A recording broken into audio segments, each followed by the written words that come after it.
Your jaw tightens before you even notice. An email subject line flashes, your stomach drops, your heart kicks like it's trying to sprint out of your ribs. Heat rises in your face, your tongue tastes metallic, your thoughts avalanche. What if I mess this up? What if they judge me? What if this is the beginning of the end? You slam reply, or you shut down, or you rehearse a fight that hasn't happened. Later you wonder why you said that, why you froze, why you kept scrolling instead of doing the one thing that mattered. Sound familiar? Here's the turn. You can intercept the next surge in the first 60 seconds and rewrite the script of who you are under pressure. Not with willpower alone, but with brain-friendly habits that shift blood, electricity, and attention back to your wise center. By the end of this journey, your reactions won't drive you. You will choose your response and feel unshakable in the moments that once owned you. Think of your brain as a city with two mayors. One is the amygdala, fast, protective, sirens always ready. The other is your prefrontal cortex, slow, strategic, values-driven. Under stress, the emergency mayor pulls resources. Blood flow leaves your planning district and fuels fight, flight, or freeze. That's biology, not character. The trick isn't to silence alarms. It's to route traffic back to the thoughtful parts when alarms are useful but not in charge. You'll do that by recruiting your nervous system with breath, your reticular activating system with precise questions, and your habit loops with tiny practices that survive chaos. Start with the 90-second weather rule. Emotions are like weather systems, intense, moving, often short. Neuroscience shows that an unfed emotional surge tends to crest and pass in about 90 seconds if you don't fuel it with catastrophic thinking or reactive behavior. Your first habit is to ride those 90 seconds like a surfer instead of drowning in them. When the wave hits, say in plain language, this is weather, not identity. You're not angry, you're experiencing anger. You're not anxious, you're feeling anxiety. The difference shrinks the storm's radius. Here's your protocol, a named sequence to trust when your inner alarms sound. Call it the switch method. See it, wait, inhale, tag, choose, hold. See it means notice the earliest body signal, the throat tightening, the heat in your cheeks, the coldness in your palms. Wait means delay your first impulse by one breath cycle. Inhale is a 4-4-6 breath. In through the nose for 4, hold for 4, out through the mouth for 6. Tag is the phrase, I'm having the thought that. Followed by whatever the mind is yelling. This separates you from the story. Choose means pick one's smallest wise action aligned with the person you intend to be. Hold means sustain that action for the duration of the 90 seconds, like keeping your board pointed toward shore. This is not theory. It is what you do in the exact minute it matters. Let's try a micro practice right now. Sit where you are, feet on the floor. Notice the temperature of the air touching the skin on your forearms. That tiny coolness or warmth is your anchor. Soften the muscles around your eyes.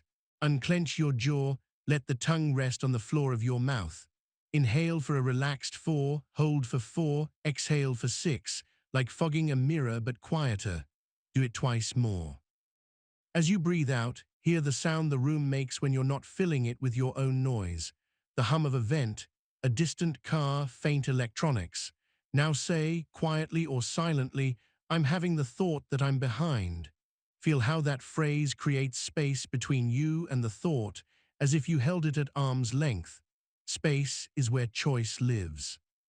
A story. In a fluorescent conference room, Maya sat across from a client who liked to test people. Halfway through her pitch, he interrupted, sharp and casual, "This feels light. Do you even know our industry?" Her chest seized. Heat climbed up her neck. The old script was loading: defend, over-explain, spiral. Instead, she pressed her tongue to the roof of her mouth for one heartbeat to stop her jaw from firing, ran a silent 4-4-6 breath, and under the table, she pressed her thumb and forefinger together to mark the 90 seconds. She tagged her mind's shout, "I'm having the thought that I'm inadequate," and then chose the smallest wise action. Ask one clarifying question. When you say light, which area do you feel needs more depth, case studies or rollout detail? He paused. The room cooled. She rode the minute. The conversation turned. She didn't conquer him, she guided the weather. Why does this work? Breath lengthens your exhale, nudging your vagus nerve, the brake pedal of your nervous system. Longer exhales signal safety. That shifts your heart rate variability toward coherence, returning resources to your prefrontal cortex. Tagging thoughts is metacognition in action. When you say, "I'm having the thought that," you relocate from inside the movie to the projection booth. The reticular activating system, your brain's relevance filter, hears your clarifying question and hunts for specifics instead of scanning the horizon for threats. In short, you stop feeding the storm, and the storm stops demanding your whole sky. Let's install a daily drill so the switch method is there when you need it. Call this the 1-minute rewiring. Once a day, set a timer and deliberately rehearse a tiny trigger. Picture a notification, a face, a phrase that often hooks you. Feel the first jolt, let the breath become shallow on purpose, then apply a single cycle of switch. See it, name the earliest sensation, the prickle in your scalp or a tug in your gut. Wait 1 beat. Inhale 4, hold 4, exhale 6. Tag your mind's headline, "I'm having the thought that this will go badly." Choose the smallest wise action. Roll your shoulders back, lift your gaze, or type, "Can we clarify scope?" Hold for the remainder of the minute. When the timer ends, inhale gently and whisper, "I am the awareness, not the emotion." That sentence isn't a slogan, it's a neural pathway you're laying brick by brick. Notice your environment right now. The chair under you presses back, a steady counterforce to your weight. Your hands may be warm where they touch. Air moves at your nostrils with each exhale, cooler on the in-breath, slightly warmer out. Let your shoulders drop a few millimeters. A quiet click somewhere in the room reminds you that life continues beyond this moment. Your nervous system calibrates not just to thoughts, but to sensations. When you track the body, the mind follows the karma map. There's another tool you'll carry into real situations, the 3-perspective reframe.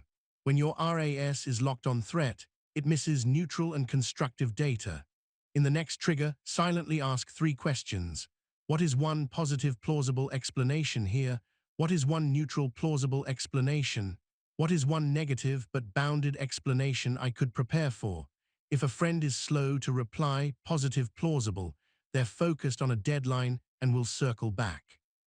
Neutral plausible, they saw it, got distracted, and forgot to respond. Negative but bounded, they're upset with me about Tuesday, I can own my part and ask. This isn't rose-colored. It widens the window so your choice set expands. Once widened, pick the smallest wise action again. Imagine your phone buzzing now, your chest tightens. The subject line says urgent. Before you would leap. Today you run switch in 15 seconds, see it flutter behind the sternum. Wait 1 heartbeat. Inhale 4, hold 4, exhale 6. Tag, "I'm having the thought that I'm about to fail." Choose, open your calendar and check the next 10 minutes. If you have space, you reply with 1 clear question. If not, you send, "I'll review and respond at 3 p.m." Hold that choice as the minute completes. You didn't become cold, you became clear. This is not about being less human, it's about being more intentional. Another micro-practice will strengthen your identity shift. At day's end, run the 2-line debrief. Line 1, describe 1 trigger you faced, including a short sensory snapshot, sweaty palms, fast breath, narrow vision. Line 2, complete this sentence, "I noticed, I breathed, I chose." If you reacted, don't punish yourself. Tag the thought, "I'm having the thought that I failed," and then write the smallest wise action you'll try next time. This builds a memory bank of wins that your RAS can reference under pressure. Your brain learns who you are by what you repeat. Listen to the room again. Is there a faint whir from a fan? Maybe a distant siren softened by glass? Your breath is steadier than when we began. The skin on your face feels cooler, your hands less clenched. These are markers that the emergency mayor has lowered the sirens and the strategic mayor has reclaimed the meeting. You didn't force it. You made specific requests of your biology and it cooperated. Let's anchor this identity in language you can reach for mid-storm. When you feel caught, say, weather passes, awareness stays. When you want to bolt, say, I can buy 60 seconds. When the story spikes, say, I'm having the thought that, followed by the most dramatic sentence your mind can produce, and smile at it like a child in a costume. You are not erasing emotion, you are right-sizing it. Courage doesn't mean never feeling heat in your face. It means acting in line with your values while heat is present. One last image before we close this first session. Picture a small, quiet sanctuary room in your mind. There's a chair by a window. Light moves across the floor at a patient angle. On a shelf sits a card that reads switch. Anytime you step into that room, you regain the first minute. You sit, you breathe, you tag, you choose. Outside, the weather can rage. Inside, you are the one who notices and navigates. The more often you visit, the faster the path forms. The path is neuroplasticity in action. What fires together wires together, which means your calm becomes less a technique and more a trait. Your next chapter will layer in boundaries that protect this calm, a simple way to calibrate your nervous system before high-stakes moments, and a story of how a late-night spiral turned into a clear morning plan. For now, feel the chair, feel the air, and savor the quiet dignity of not reacting on autopilot. You just rewired 1 minute. That is how people change. You wake and your phone is already asking for pieces of you. Blue badges glow like small sirens. Your stomach is a quiet fist, and your breath is thin at the top of your chest. Before you step into this day, you choose to calibrate. This is the difference between being pulled and being placed. Stress is not just events. It is the mismatch between demands and the boundaries that protect your energy. You will build those boundaries not as walls, but as rivers with banks, clear channels for your attention to flow. The brain respects rails. When rails are present, the amygdala relaxes. When everything is open season, alarms blare. Today you install rails with a simple morning ritual and 2 frameworks that help you hold your shape when others try to pour you into theirs. Start with the quiet start calibration. Sit at the edge of your bed, feet heavy on the floor, eyes soft. Inhale for 4, hold for 4, exhale for 6. Do this twice to tell your vagus nerve you're safe enough to think. Place your palm over your sternum and feel the warmth seep back through skin and bone. Whisper 3 sentences to recruit your reticular activating system. I will protect my first hour. I will finish one meaningful thing. I will be kind but not porous. As you say them, the RAS begins searching for confirmation, times to keep the hour, paths to one thing, phrases that are kind and firm. The point is not magic. It's directing a filter that otherwise hunts for threat and novelty. Here's the first framework, the boundary barometer. You calibrate by checking 3 dials: time, task, tone. Time asks, how much real time do I have for this request or worry? Task asks, what specifically is being asked of me, and what is the smallest wise action that moves it a notch? Tone asks, how can I deliver that action with warmth without surrendering clarity? When a request arrives, you quickly set the dials. If time is 15 minutes, task becomes request the brief, and tone becomes steady and respectful. Those dials convert emotional fog into navigable weather, and the act of setting them routes blood from alarm to planning. That's physiology doing your boundaries with you, not against you. Let's fold in a micro-practice that makes boundaries felt in the body. Call it edge breathing. Inhale through the nose for 4 while you imagine the air tracing the inside edge of your ribs. Hold for 2 at the edges. Exhale for 6 like you are drawing a line down the front of your body from throat to navel. On the exhale, your shoulders melt a fraction, your jaw releases, and your eyes find a softer focus. Do 2 cycles now. Hear the small sounds in your room, an appliance hum, a distant car, the slight rub of fabric as your chest rises. This sensory notice is not extra. It anchors the nervous system in present data, which downgrades imagined catastrophe. You are training your brain to use sensation as a keystone for choice. A story, At 11:47 p.m., Evan lay in bed staring at a ceiling crack that looked like a lightning fork. Slack pings kept arriving. The client wanted one more iteration by morning, which his old self translated into say yes, stay up, grind. His throat felt sandpaper dry, his heart beat against the mattress like a steady knock. He opened the email draft and then remembered the boundary barometer. Time, sleep window needed to function tomorrow. Task, clarify scope and set a morning check-in.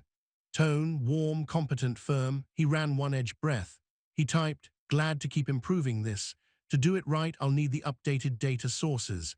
I'll review at 7:30 a.m. and send the refined draft by 9:15. If anything shifts, text me the red lines. He hovered over send. His chest tightened. The old story hissed, you're lazy. He tagged it. I'm having the thought that I'll be seen as unreliable. Then he pressed send, placed his phone on the far side of the room, and did the 90-second weather rule, lying on his back, palms open, riding the surge. The next morning there was a short reply, 9:15 works. Here are the sources. The crack in the ceiling had not moved. What shifted was Evan's ownership of his minutes. Why does tone matter? Because the social brain is a prediction engine. Mirror neurons scan for hostility or safety cues. If you set boundaries like a slammed door, the other nervous system spikes, and your amygdala hears the echo and spikes too. If you set them with low, steady voice, specific next steps, and gratitude for partnership, both systems stay within a workable window. This is not about pleasing, it's about keeping physiology cool enough for problem solving. Your words are temperature settings. Now bring in the second framework, the pre-event charge check. Before any high-stakes moment, a presentation, hard talk, or exam, you run 3 moves to drain excess charge and direct it. First, discharge, 30 seconds of brisk shaking through hands and arms while exhaling with a soft FF sound, then a long 6-8 second exhale. This bleeds adrenaline so it doesn't hijack your fine motor control. Second, direct. Choose a cue phrase that primes the RAS, like clear and kind or slow is smooth. Speak it softly as you feel your feet press into the ground. This grounds the abstract phrase in the concrete map of your body. Third, decide. Write on a small card the one smallest wise action you will take if you blank, like ask for a pause and summarize one point. Discharge, direct, decide. You are not erasing nerves, you are making a channel for them. Feel into your body now. Let your breath drop lower, belly expanding a little on the inhale, softening on the exhale. Notice the temperature at your nostrils, a cool thread in, a warmer whisper out. Your hands might feel heavier on your thighs. Your tongue relaxes from the roof of your mouth.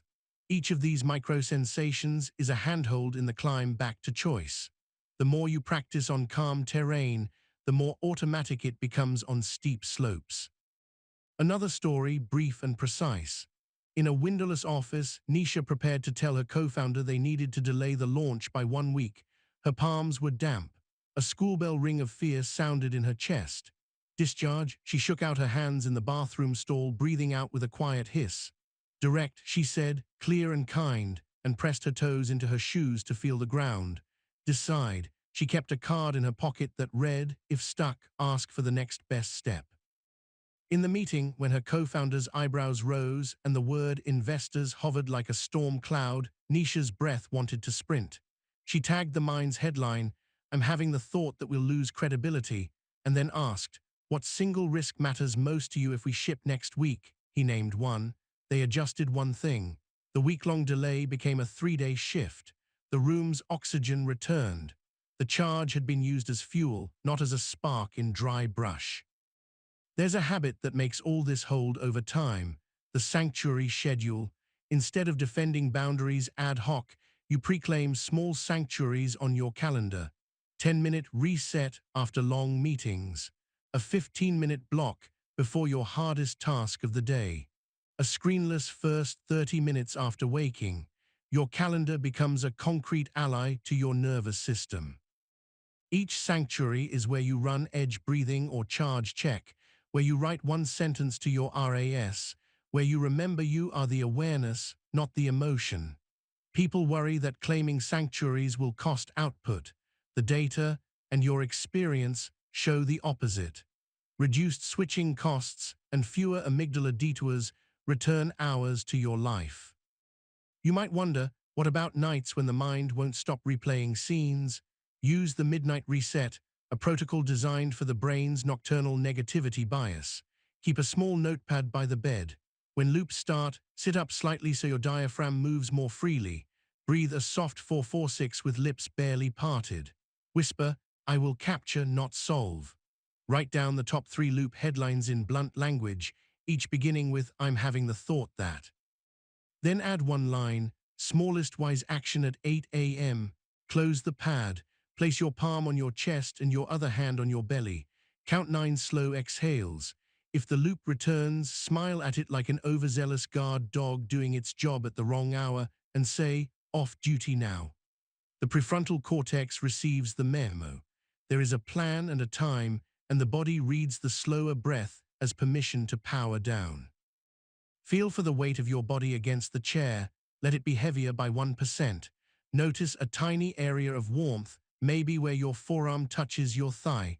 Let your gaze soften toward the middle distance. These tiny shifts keep your window of tolerance open wider. When your window is wide, you can absorb input without spikes. When it narrows, minor jostles feel like shoves. Window management is the real secret behind composure. Let's stitch a small reroute for digital triggers into your day. Design a RASQ for your home screen by swapping one app icon for a single word image you make in a Notes app. Choose. Every time your thumb floats toward doom scrolling, choose catches your eye and redirects your filter toward the question, what is the smallest wise action now? Add a tactile anchor. Stick a clear band around your phone. When you feel it under your finger, you run one breath and one boundary barometer check. Phones stop being portals for other people's demands and become instruments you play deliberately. There will be days you slip. You will say yes when you meant no, or drown in a feed after you promised yourself 10 minutes. In those moments, drop the hammer and pick up the lens. The hammer says, "I blew it, I'm hopeless." The lens says, "I noticed, I breathed, I chose next." You can even speak to yourself in third person, a move called distanced self-talk that has been shown to cool hot cognition. You're recalibrating. You buy 60 seconds now. That little bit of grammatical space is neural space. From space, you can see the weather for what it is. Another sensory beat before we close. Listen for the softest sound you can hear right now. Maybe it's the high, nearly imaginary hiss of air conditioning. Maybe it's your own pulse in your ear, a drum behind the drum. Feel the skin stretch across your cheekbones when you half smile. There is a steadiness available in any room when you come back to these small entrances to presence. Your biology loves specifics. To consolidate, end your day with the Boundary Barometer Journal.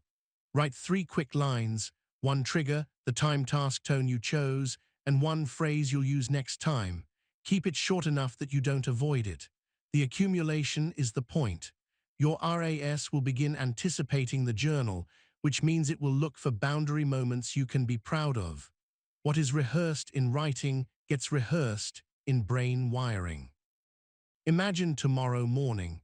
You wake before the phone claims your eyes. You sit at the edge of the bed. You breathe like someone who knows where the brake pedal is. You speak to your RAS. You set the dials. You move into your day with a quiet interior seriousness.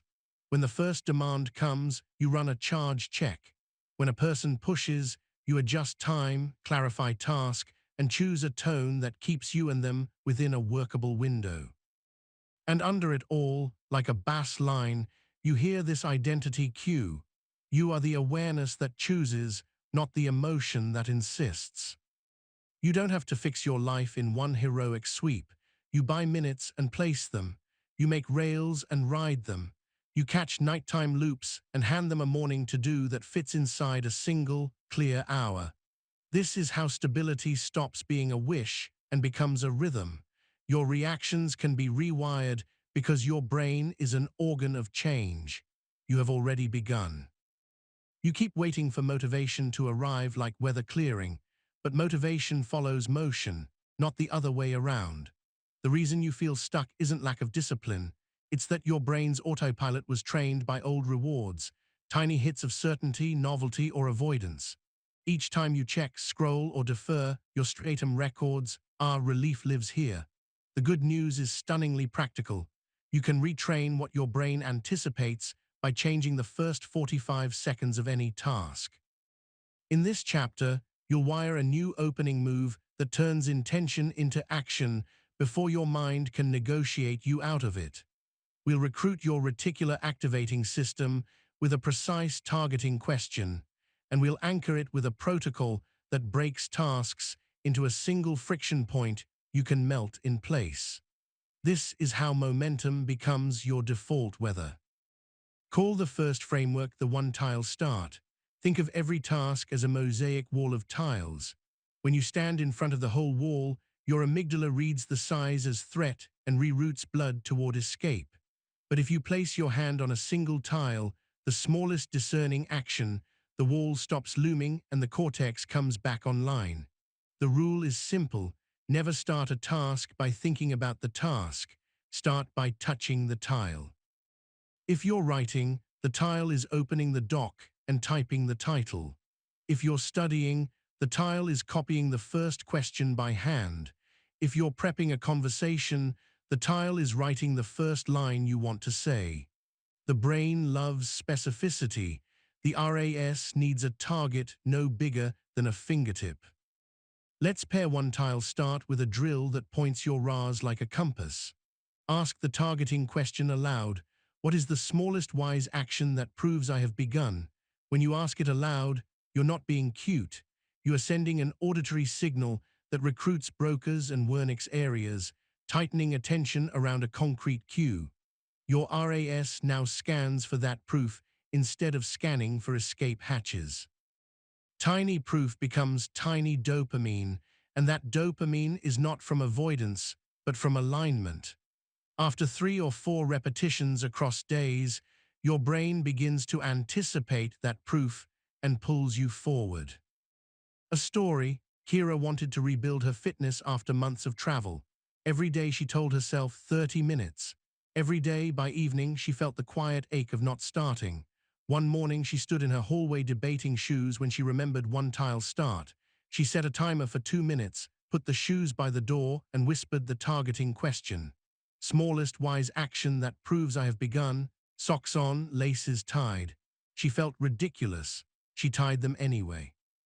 The minute her fingers finished the knots, her body felt different, shifted from couch weather to sidewalk weather.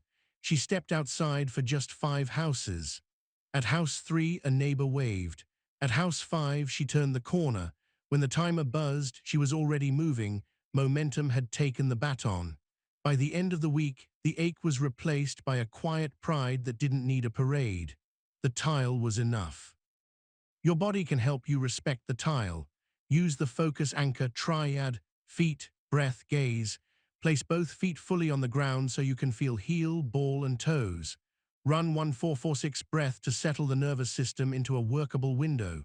Soften your gaze to the middle distance rather than tunnel vision, which signals threat. That triad turns your physiology from pushing against the task to standing with it. Then say, begin, and touch the tile. If your mind argues, tag it: I'm having the thought that I need to feel ready first. Readiness is a story. Beginning creates readiness. Pause here and notice your senses. The chair supports the width of your hips. There's pressure where your back meets the chair's spine. The air on your forearms is a degree cooler than the air at your neck. A faint electrical hum threads through the room. On your next exhale, let your shoulders drop a centimeter. The present is sturdier than the storm forecast in your head. Sensation is the door back to it. There's a reason tiny beginnings change big patterns. Your basal ganglia, the habit machinery, records 3 beats: cue, routine, reward. When your cue is open the whole wall of the task, the routine often becomes avoidance and the reward is relief. But if your cue is touch the tile, the routine becomes a microaction and the reward is a sliver of completion. Over days, neuroplasticity strengthens the microcircuit and the avoidance path goes fallow. You are not fighting yourself, you are feeding the path you want to grow. Now install the second framework, friction mapping. Every task fails not because it's hard in the abstract, but because one point of friction blocks the first inch. You map that friction with 3 quick questions. Where do I stall? What tool or info is missing? What feeling am I avoiding? You don't need a spreadsheet, you need a sentence. I stall on opening the spreadsheet because I don't have last quarter's numbers and I'm avoiding the feeling of looking stupid. Good. That sentence tells you the friction point and the emotion. Your smallest wise action becomes ping Priya for the file, draft one sentence that names the gap without apology. When friction is named, it becomes a knob you can turn instead of a wall you crash into. Try the micro-melt practice now. Picture a task you've been postponing. See the first place your hand hesitates, the login screen, the blank subject line, the phone number you don't want to dial. Breathe out for 6, feeling your ribs narrow under your fingers. Say quietly, tile, not wall. Ask the targeting question. Touch the tile in your mind. Type the first 3 words, dial and let it ring once. Write the name and today's date at the top of a page. Hold there for 15 seconds, feeling the slight heat in your chest cool by 1 degree. The sensation of coolness is your nervous system conceding that you are safe enough to act. Another story. In a co-working space, Tomas stared at code he didn't write. A deadline blinked like a silent metronome. He would scroll documentation and somehow end up refilling his water 3 times. Friction mapping uncovered the snag. He didn't fully grasp an authentication flow and feared asking a dumb question in the team channel. He wrote a single sentence in his notebook. I am having the thought that asking exposes me. Then he ran the focus anchor triad, typed, I'm working on X. Can someone link the last PR that handled Y? I want to mirror the pattern, and hit send. 30 seconds later, he had the link. 20 minutes later, he had a partial solution.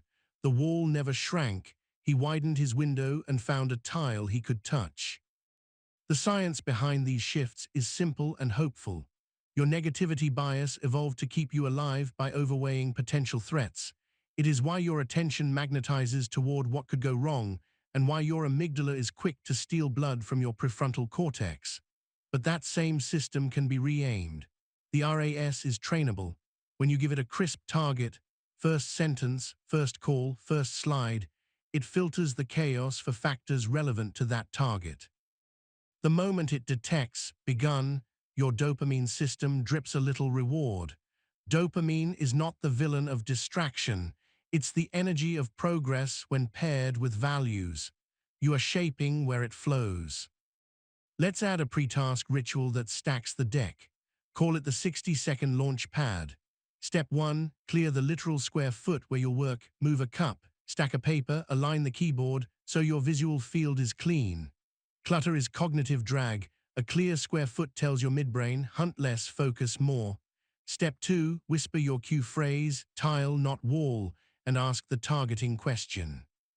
Step 3, run a single cycle of edge breathing, tracing the edge of your ribs with your imagination.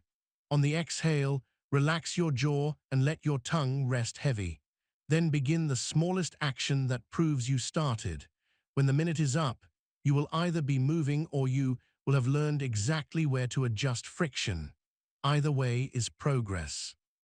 Feel for the weight of your feet now.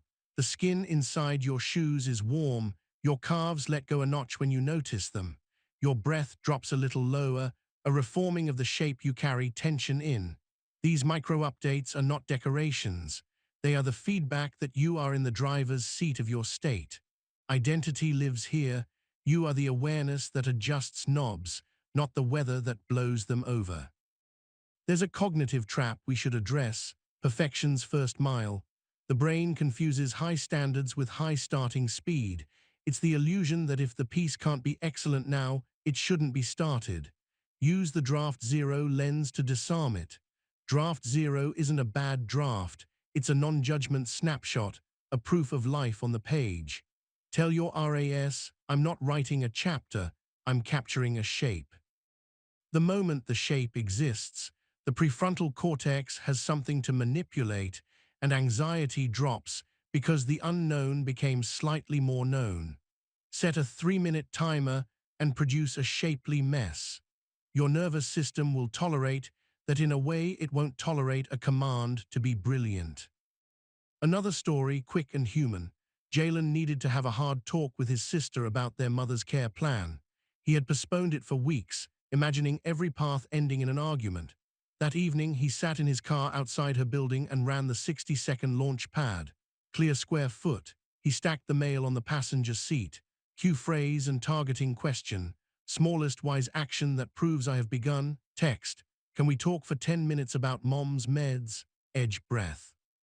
He sent it, she replied, call me. In the call, when her voice tightened, he used the 3-perspective reframe, positive plausible, neutral plausible, negative but bounded.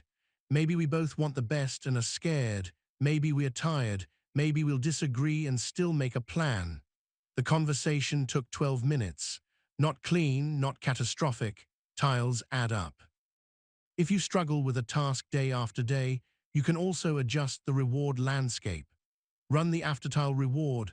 Promise yourself a sip of something you enjoy, a 2-minute stretch, or a 30-second window to step outside after the first proof of beginning. You are not bribing a child. You are negotiating with a brain that measures experience in immediacy. Over time, the tile itself becomes rewarding, and you won't need the aftertile, but use it generously at the start. It's easier to redirect a river when you add channels than when you dam it. Scan your room. What is the farthest sound you can hear? Maybe a car, maybe the faintest click. Let the sound come to you. Feel a point of contact you hadn't noticed, the ring finger of your left hand pressing more than the others, your lower back's gentle protest. Adjust your posture by 5% only. That 5% is the theme of this chapter. You do not need a 90-degree turn. You need a 5% pivot repeated dozens of times. We'll seal this with a nightly ritual that cements the identity you're building. The 3 winds of beginning. At day's end, name 3 tiles you touched. Keep each to 1 line and include a sensory note. Type title while breath slowed. Dialed number with cold fingers. Opened worksheet and copied first question as sun hit the desk. This isn't bragging. It's instructing your RAs what to find tomorrow. The brain writes tomorrow's filters with tonight's stories. Sometimes, despite these tools, a fog settles, decision fatigue, low mood, mental static. In those moments, use the weather permission slip. Say, I am allowed to start in the weather I have. Then halve whatever you planned. 5 minutes becomes 2, a page becomes a paragraph, a walk becomes 1 block. You will often find that 2 minutes becomes 8, a paragraph becomes a page, and a block becomes 3. But the permission matters more than the expansion. Pressure is a poor ignition source. Kindness lights cleaner. There will be triggers that try to drag you back into reactivity while you work. An incoming message, a memory, a sudden wave of self-talk that sounds like old authority figures. When that happens, run a micro switch inside your work. See the earliest physical cue, wait 1 heartbeat, inhale 4-4-6, tag the thought, choose the smallest wise action that keeps your body facing the task, hold for 90 seconds. It is the same skill in a smaller circle. Practice inside the doing, not just before the doing. Taste the air in your mouth, the faint metallic hint or nothing at all. Feel the skin under your eyes soften when you lower your gaze. Hear the dull thud of your own pulse settle as your exhale lengthens. You are building an inner room where doing is quiet and where feelings can knock without being handed the wheel. In that room, identity shifts. You are not someone who waits to feel like it. You are someone who begins and lets feeling catch up. Before we close, rehearse a live tile. Think of the next meaningful thing today. Whisper, tile, not wall. Ask the targeting question. Place your hand on your thigh to mark the commitment. Breathe out 6. Begin the first movement now if you can. Name the file, type the subject, write the first line. Notice the body's micro-resistance, smile at it like a dog that barks at leaves and keep going. When you finish that first inch, say under your breath, I am the awareness, not the emotion. I begin. This is not about squeezing more productivity from yourself. It's about reclaiming authorship of your minutes so your values show up on the page of your day. The wall will always be there. So will the tile. The weather will shift. So will you. What stays is the one who notices and chooses. You've learned to catch the first surge and to begin before motivation arrives. Now we go deeper into the engine that writes your reactions in real time, the story maker in your head. The words you whisper to yourself are not decoration. They are instructions to your nervous system and blueprints your reticular activating system tries to confirm. If your inner narrator speaks like a courtroom prosecutor, your body lives under cross-examination. If it speaks like a field coach, clear, compassionate, task-focused, your body cooperates. You won't silence the critic by arguing with it. You'll replace its job description. This chapter gives you two frameworks to do that: the inner coach protocol and the emotional alchemy ladder.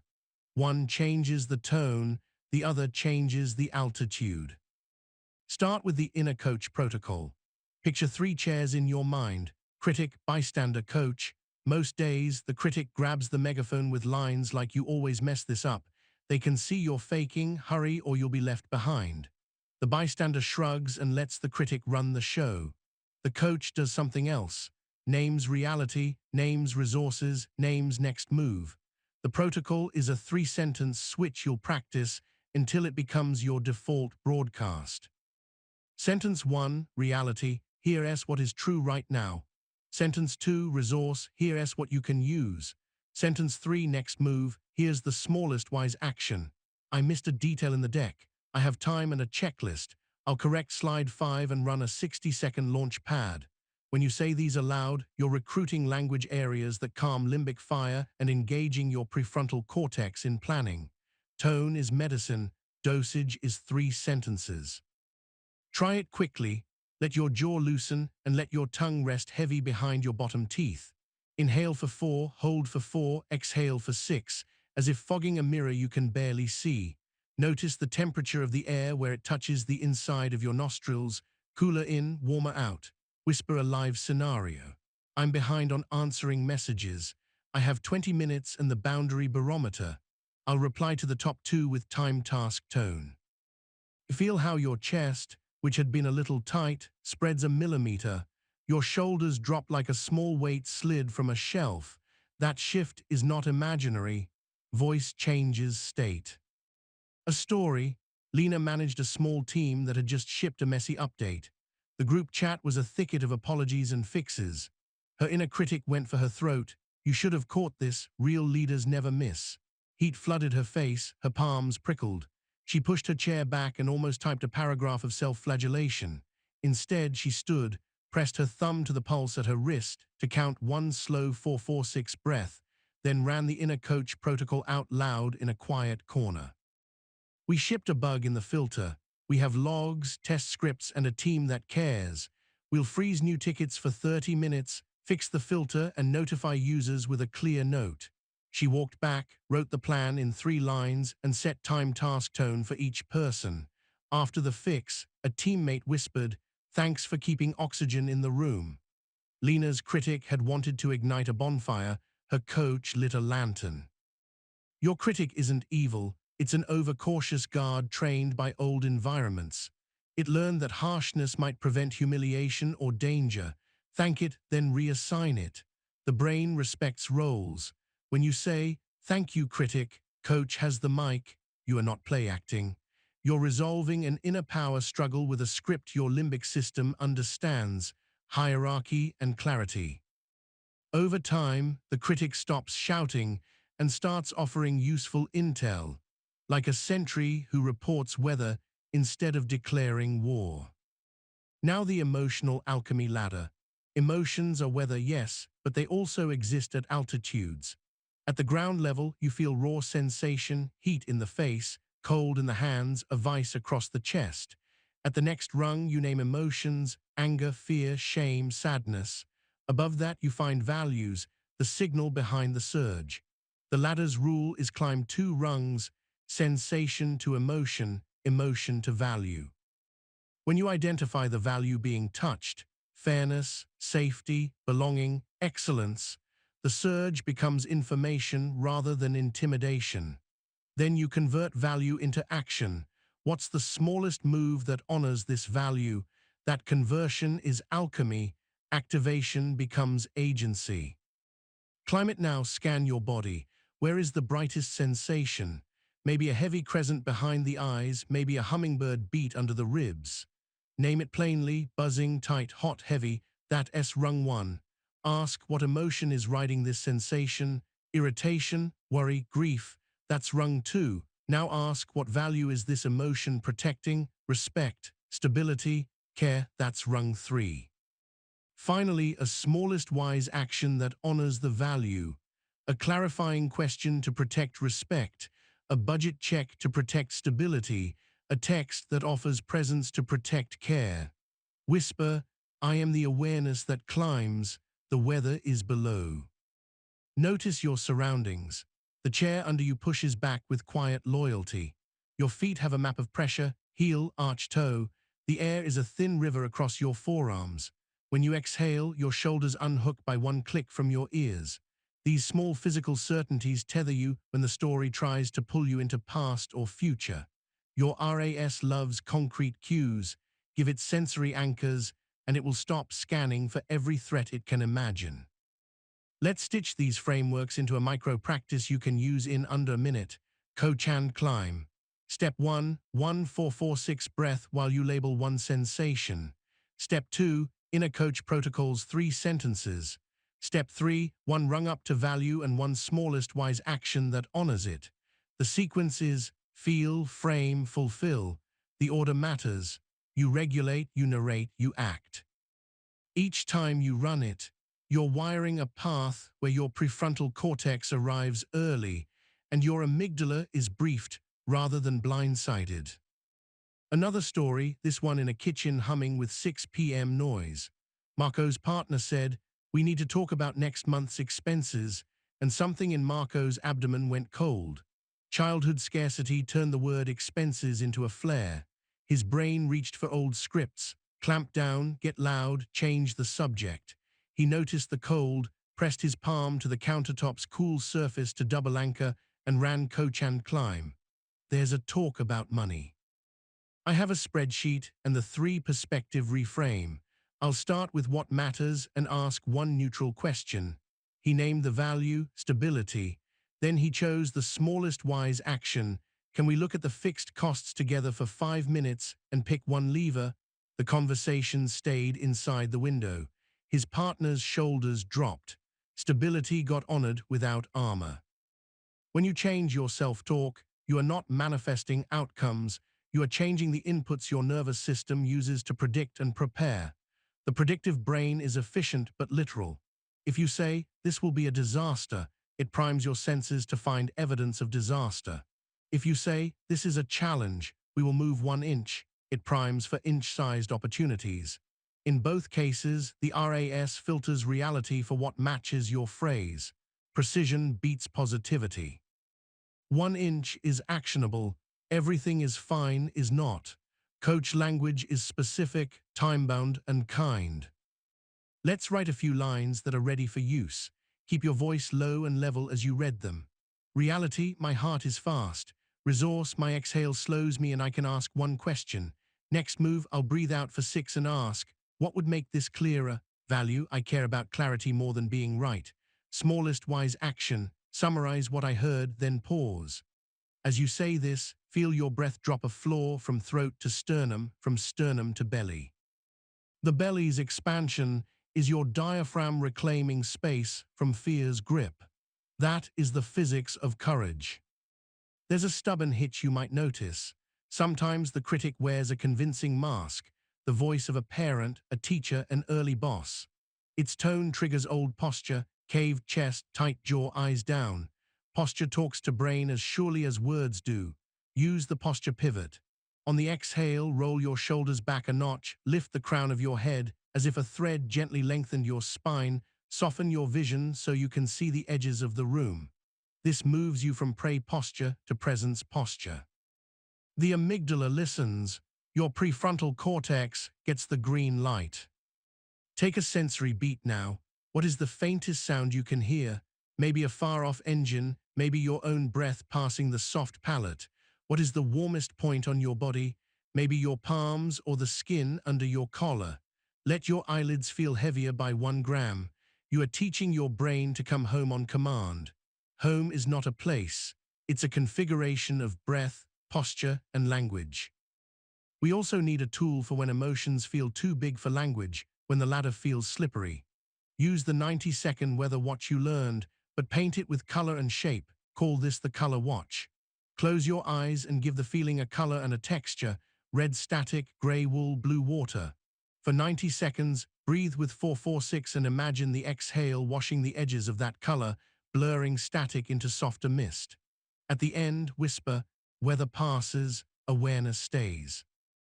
This recruits visual cortex and sensory imagination to dilute limbic intensity.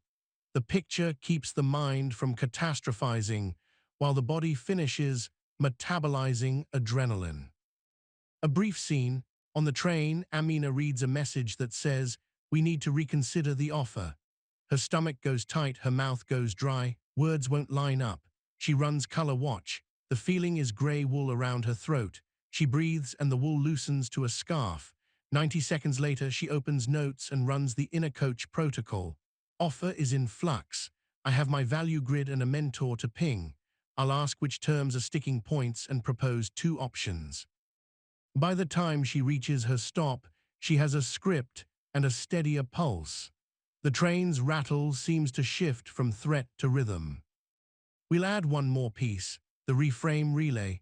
Sometimes your thoughts sprint so fast that one technique can't catch them. Relay means you pass the baton across tools in a set order: switch for acute spike, coach language to set tone, ladder to find value, boundary barometer for next steps. You move from physiology to story to meaning to logistics. The brain loves sequences that it can automate. Rehearse the order by writing the first letter of each on a sticky S, C, L, B, and placing it where you face storms: laptop, mirror, wallet. When the surge hits, your fingers find the letter before your fear finds the exit. Feel your breath now. On the inhale, your ribs widen sideways. On the exhale, they slide back like quiet doors closing. Your lower back presses the chair more on the exhale than on the inhale. The air in the room tastes of dust or citrus or nothing at all. Your mouth is cooler when slightly open, warmer when closed. Each detail is a thread you can hold when the mind tries to sprint away. The steadiness is not far. It lives in a handful of repeatable moves. You might ask, what about guilt and shame, the stickiest weathers?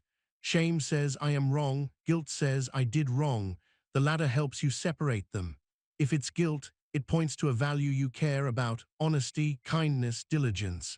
The smallest wise action is repair.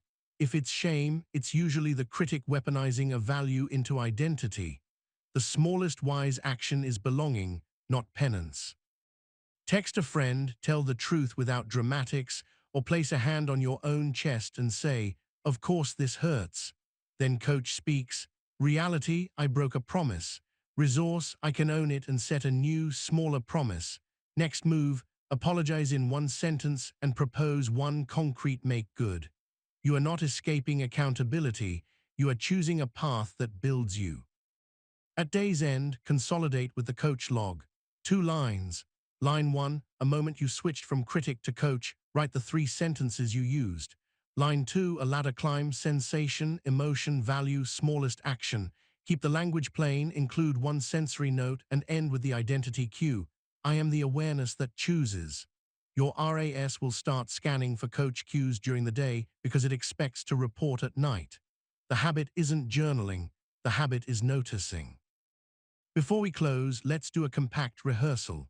Think of a situation that stirs you: an upcoming feedback conversation, a bill, a family text thread that always gets loud. Notice 1 sensation now: the temperature at your throat, the tight line across your brow, the way your hands want to curl. Inhale 4, hold 4, exhale 6. Whisper, reality, resource, next move. Fill each blank, then climb. This feeling is, the value underneath is, the smallest action that honors it is. Stand or sit in presence posture. Feel your spine get tall without rigidity, your jaw unhook, your gaze widen. Say quietly, weather passes, awareness stays, coach has the mic. Let the room's sounds come to you rather than you reaching for them. Let the chair carry your weight fully. The storm might still mutter at the edges, but you are not in its mouth. You are in the booth, choosing the next song. This is not about making your interior polite. It's about making it useful. The critic will still visit. You'll still feel the clench, the heat, the old tape. But you will answer with protocols instead of panic. You will climb 2 rungs. You will honor values with inches, not vows you can't keep. Over time, the inches form a road. On that road, your reactions don't disappear. They line up behind your choices. And your choices line up behind who you're becoming. Someone unshakable, not because life is easy, but because you return, again and again, to the steady center that was never gone. You don't rise to the level of your goals, you fall to the level of your defaults. Triggers pull on those defaults like magnets you forgot you placed under the table. A door chime, a certain tone in a text, the fluorescent wash of a meeting room, the way 4 p.m. feels like molasses in your blood. Each stimulus writes a script your body runs without asking your permission. Today, you'll become an architect of those moments. You'll map your triggers, build simple if-then rails that steer you through them, and prime your attention so your reticular activating system is hunting for what helps rather than what hooks. The point is not to avoid life, it's to predecide how you'll meet it. We'll work with 2 frameworks, the trigger map and the if, then shield. One makes the invisible visible, the other is armor you can wear without hardening. Begin with the trigger map. Your brain loves patterns, it just hasn't been asked to draw them in ink. Think of the next week like a city you drive through daily. There are intersections where accidents keep happening. The trigger map names the intersections by 3 coordinates, place, hour, and cue. Place could be desk corner facing the hallway. Hour could be post-lunch dip. Cue could be coworker's abrupt hey. When you mark those, you're not obsessing, you're turning fog into streetlights. The act of mapping calms the amygdala because prediction rises. Prediction feels like safety, and safety returns blood to your prefrontal cortex. Once mapped, you mark one small detour that keeps your window wide. The detour could be as humble as turning your chair 10 degrees, standing before you speak, or choosing a sentence you'll say to yourself when the cue hits. This is behaviorism with kindness. Feel your body as you hear this. The chair under you holds the weight of your hips. The support is firm, not aggressive. Your breath may sit high at first. Let it drop 1 floor by letting your exhale last a little longer than your inhale. The air at your nostrils is cool, then slightly warmer as it leaves. Your shoulders can lower by a notch you don't force. Sensation is a map too. A story. Serena worked the front desk at a clinic where patients arrived already on edge. The 3 p.m. hour brought a particular storm, delayed appointments and people snapping.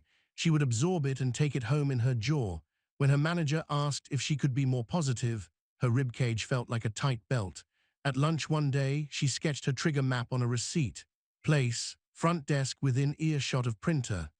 Hour, 2:45, 3:30. Cue, first complaint about wait time. She added a note about posture, chin tucked, shoulders rounding as the bodily echo. With the intersections named, she built her detour. At 2:40, she would step into the hallway, run 2 slow 4-4-6 breaths while tracing the edge of her ribs in her mind, and whisper 1 sentence to her RAS. Look for the kind request inside the loud one. When the first complaint hit, she ran switch in miniature, see the spark behind her sternum, wait 1 beat, tag the mind's line, I'm having the thought that I'm to blame, choose 1 smallest wise action, stand to greet, slow her voice and say, I want to help, tell me the most urgent piece. Within a week, her body arrived at 3 o'clock like a person with rails under her feet instead of walking into traffic. Patients were still upset sometimes. The weather still came. But Serena had drawn the streets and learned where to turn. You'll build if, then shield next. Implementation intentions, the lab name for if, then planning sounds simple because they are. You attach a pre-decided action to a trigger so choice happens faster than panic. If my phone buzzes with a group message while I'm in focused work, then I flip it face down and write one line in the doc. If someone raises their voice, then I drop mine and ask for one fact. If I feel a flush of heat in my face, then I exhale for 6 and put my hand flat on the table. The science is clean. If-then plans move intention from hopes to circuits the brain can run as fast as a reflex. Write 3 today for your biggest intersections. Your shield is not a script to control other people, it's a script to control your first inch. Pause and listen to the farthest sound you can hear. A distant car, an elevator, the breath of a pet sleeping in the next room. Let that sound be a line you lean against. Notice the warmth growing under your palm if you rest it lightly on your chest. The body learns safety by repetition in quiet moments. That's how it knows what to do in loud ones. There's a layer beneath both frameworks that gives them power, the red thread.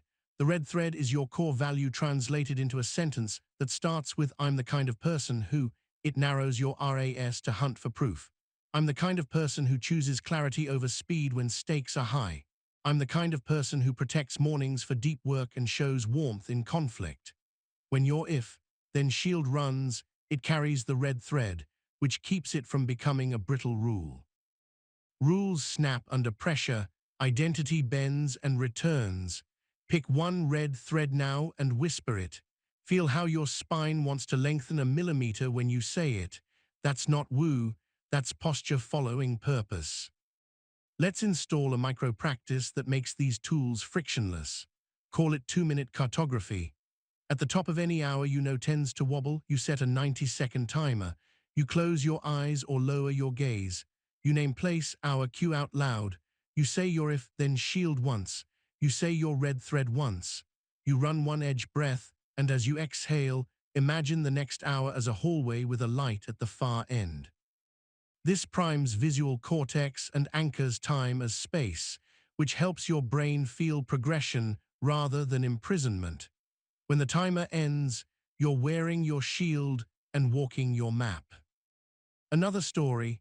In a glass-walled conference room, Ravi prepared to present to a senior VP known for asking questions in a tone that could freeze a river. His pulse was a drum under his jaw. His thoughts made a quicksand mosaic. Don't blank, don't ramble, don't say 2 days before, he had built his trigger map. Place, conference room with reflection that shows his own face looking back. Hour, late afternoon when the building hums and his blood sugar dips. Cue VP's eyebrow lift paired with "walk me through your assumptions." His if-then shield was written on an index card in his pocket. If I get the eyebrow and the phrase, then I say, I'll start with the top-line assumption and the bound we tested, and I breathe out while I count the 3 words clear and kind in my mind. He added one more if-then for blanking. If my mind empties, then I ask for 10 seconds to pull up the slide and summarize one number. He also chose a red thread. I'm the kind of person who makes complex ideas clear at human speed. During the meeting, the eyebrow lifted. The old weather surged, heat neck to ears, palms damp, breath thin, but his if-then ran like a track beneath the storm. He spoke the sentence. He exhaled. He moved at human speed. The VP's eyebrow lowered into curiosity. Afterward, Ravi's shoulders felt like they had been set down. Why do these plans work across different contexts? Because the predictive brain craves structure more than drama. Your amygdala is a smoke detector, not a strategy department. When you feed it predictability, a map, a sentence, a breath count, it quiets enough to let your prefrontal cortex compose the next bar of music. If-then planning also reduces decision fatigue. Each decision costs glucose, each predecision saves it for when it matters. This is not about rigidity. It's about conserving fuel so you can be flexible without collapsing. Feel your hands now. Notice the micro sweat along your fingertips, the steady gravity of your palms. Draw one long exhale through pursed lips and hear the almost inaudible hiss. That sound is your own brake gently tapping. Your nervous system listens to such small details more faithfully than it listens to thought-only pep talks. Give it more of what it understands. We need to meet a common friction, social triggers that feel unfair. You'll use a variant of your earlier reframe, now called the 3 doors. When a comment lands like a slap, you quickly visualize 3 doors. Behind door 1 is clarify. When you say X, do you mean Y? Behind door 2 is boundary. I want to keep this productive. Let's speak one at a time. Behind door 3 is exit and return. I'll step out for 2 minutes and come back to finish this well. Your trigger map tells you this room is an intersection. Your if, then shield carries which door you'll reach for first. Your red thread keeps you from choosing a door for pride over one for progress. The brain loves a set of 3. It reduces overwhelm and gives you a path that isn't fight or freeze. A small scene. At a family dinner, Jana's uncle made a pointed joke about her career being cute. Heat snapped at her cheeks. Her old reflex was sarcasm. Another reflex was silence that curdled into a night of tight-chested replay. She had sketched this very intersection that afternoon. Place, dining table under 2 bright pendant lights. Hour, evening when everyone is tired. Cue, uncle's half smile and the word cute. Her if then shield. If someone calls my work cute, then I smile, place my fork down to slow the scene, and say, if you're curious, I'm happy to tell you the serious part. Red thread, I'm the kind of person who is gracious and exact. The joke came. She felt the heat, exhaled, set the fork down, and delivered the line. The table shifted. The uncle muttered something, and the subject moved. Later, in the quiet of her car, Jana felt the cool spread across her face like a curtain opening for night air. She hadn't won a debate. She had protected a value and her body. Sometimes triggers live in objects. A chair angles you toward the hallway. A screen crowds your first 20 minutes with other people's fears. Attention architecture addresses this. You design 1 square meter in your life to be a sanctuary for the red thread. At home, it might be a corner with a chair that faces a window and a small card with your if, then lines. At work, it might be the side of your desk that holds only the next small thing. When your eyes first land there, your RAS reads the cues and primes accordingly. Visual design is nervous system design. You are allowed to make your life look like the way you want your interior to feel. Let's practice with live clay. Close your eyes or soften your gaze. Whisper place, hour, cue for 1 intersection you know is coming in the next day. Speak your if, then shield in a voice 1 notch lower and slower than your usual. Say your red thread, and as you do, place your hand on your sternum and feel how the vibration travels into bone. Run 1-4-4-6 breath. On the hold, picture the room where it will happen. On the exhale, picture your feet on the floor in that room. The brain builds bridges between rehearsal and performance. You are laying planks now. Another science bridge to anchor your trust. Your RAS is not just a filter, it is a switchboard connecting sensory input to cortical maps. When you load a precise if, then you are preloading the switchboard with a preferred route. Under stress, signals travel the well-paved road. Repetition paves. That's why writing your shield once is nice, and repeating it aloud for 4 mornings is magic. The repetition tells your nervous system, this matters. The nervous system obliges. Check in with your senses. Taste the air in your mouth. Maybe it tastes like nothing, a neutral canvas. Feel the waistband of your clothes against your skin, a light hug. Track the way your back meets the chair more on the exhale than the inhale. These are your proof of presence markers. They teach you how to be here even as you plan for there. There will be days when a trigger catches you off guard and your plans scatter like papers in wind. In those moments, gather 1 sheet. Say, weather passes, awareness stays. Touch a surface, table, wall, your own forearm to remind your skin that you have edges. Run a single switch, see, wait, inhale, tag, choose, hold.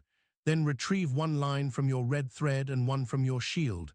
It is enough to restart. Perfection is the enemy of continued practice. Grace is the friend of traction. To consolidate, end your day with a map minute. You describe 1 intersection you navigated, include one sensory detail, write the if, then that caught you or the one you'll add, and finish with your red thread. Keep it to 4 lines to keep your brain willing. Over a month, you'll have a map book. Patterns will pop, certain rooms, certain hours, certain phrases. You'll change chairs, alter lighting, ask for morning slots, learn to pause before you answer certain names. Your environment will begin to tell your nervous system the truth you are choosing. You are safe enough to choose. Before we close, step into a rehearsal for a future storm. Imagine the email subject line that usually spikes your chest. See it. Feel the first pinch near your throat. Whisper your shield. If subject line reads urgent, then I breathe out 6 and write 1 question about scope. Whisper your red thread. I'm the kind of person who moves at human speed with clarity. Run 1 edge breath. Picture your fingers typing the question. Hear the soft tap of keys. Feel the chair's support. The weather began to gather. You made rails. Rails carry trains through mountains that used to be impassable. You are not becoming rigid. You are becoming reliable to yourself. Triggers don't vanish. They lose the right to steer. Maps do not remove hills. They keep you from wandering in circles. If-then plans do not make you mechanical. They make you free to spend your creativity on what matters instead of on firefighting your first inch. And under every sentence and breath, the identity keeps getting written. You are the awareness that chooses, not the emotion that insists. The magnets under the table still exist, but you see them, you redraw the table, you become the one who decides where your hands rest and how the next minute begins. Your reactions aren't only shaped by triggers and stories, they're also shaped by the chemistry of your day, the quiet tides of dopamine, the rise and fall of glucose, the way light hits your eyes. When your internal fuel is jagged, even small bumps feel like cliffs. When it's steady, you ride with shock absorbers. This chapter is about energy as ethics. How you treat your attention is how you treat your future. You'll use 2 frameworks to make steadiness practical in a noisy world. First, the attention budget, which spends your best brain on what matters before the world asks for it. Second, the dopamine steering wheel, which recalibrates reward so you don't chase cheap highs that leave you more reactive. You're not trying to be a productivity robot. You're building a life where calm is affordable because energy is managed like a craft, not an accident. Start with the attention budget. Imagine you wake with a small pouch of gold coins. Each coin is a high-quality decision your prefrontal cortex can make before fatigue tilts you back toward autopilot. Most people let their morning feed pickpocket them at the door. You won't. You'll allocate your coins to 1 big, 1 build, and 1 bridge. 1 big is the task whose completion would make the day meaningful even if nothing else happened. 1 build is a practice that compounds identity, 15 quiet minutes of reading, a workout, deliberate skill drills. 1 bridge is a relationship touch that keeps belonging alive, a message of appreciation, a check-in, a clear request. You make these allocations before opening channels that throw you into reaction. When your RAS hears these 3 labels, it starts scanning for chances to complete them. You can still handle the world's noise after. You just won't let it spend the best of you first. Practice the budget right now. Sit a little taller like your spine found a notch it forgot. Let your jaw unhook. Let your tongue rest heavy. Inhale for 4, hold for 4, exhale for 6. Feel the air cool at your nostrils and warm slightly on the way out. Whisper 1 big, 1 build, 1 bridge. Name each in a sentence. Big, finish the brief. Build, 20 minutes of focused study. Bridge, send a voice note to Maya.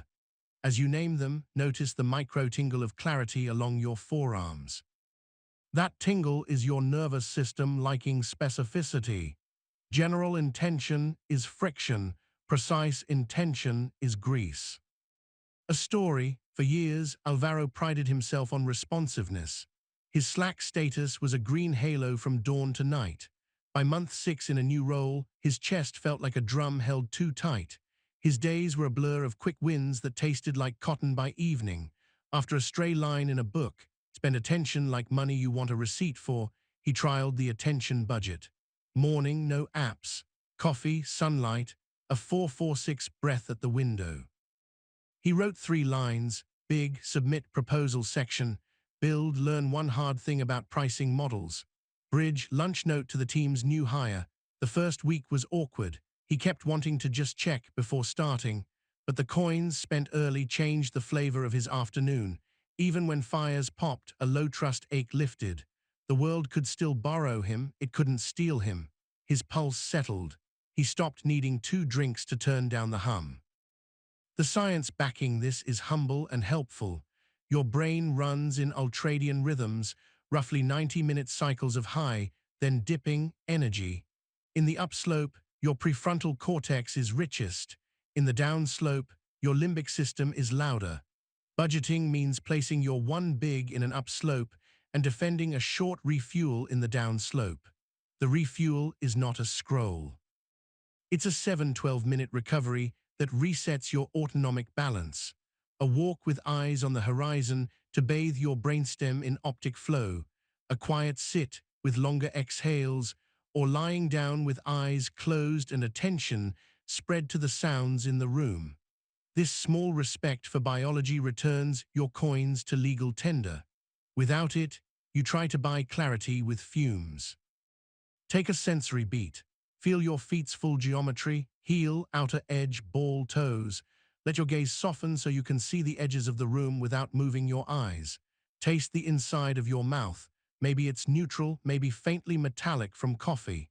On your next exhale, hear the air leave like a low tide. Sensation is your home base. You return here not to escape life, but to meet it with a steadier hand. Now the dopamine steering wheel.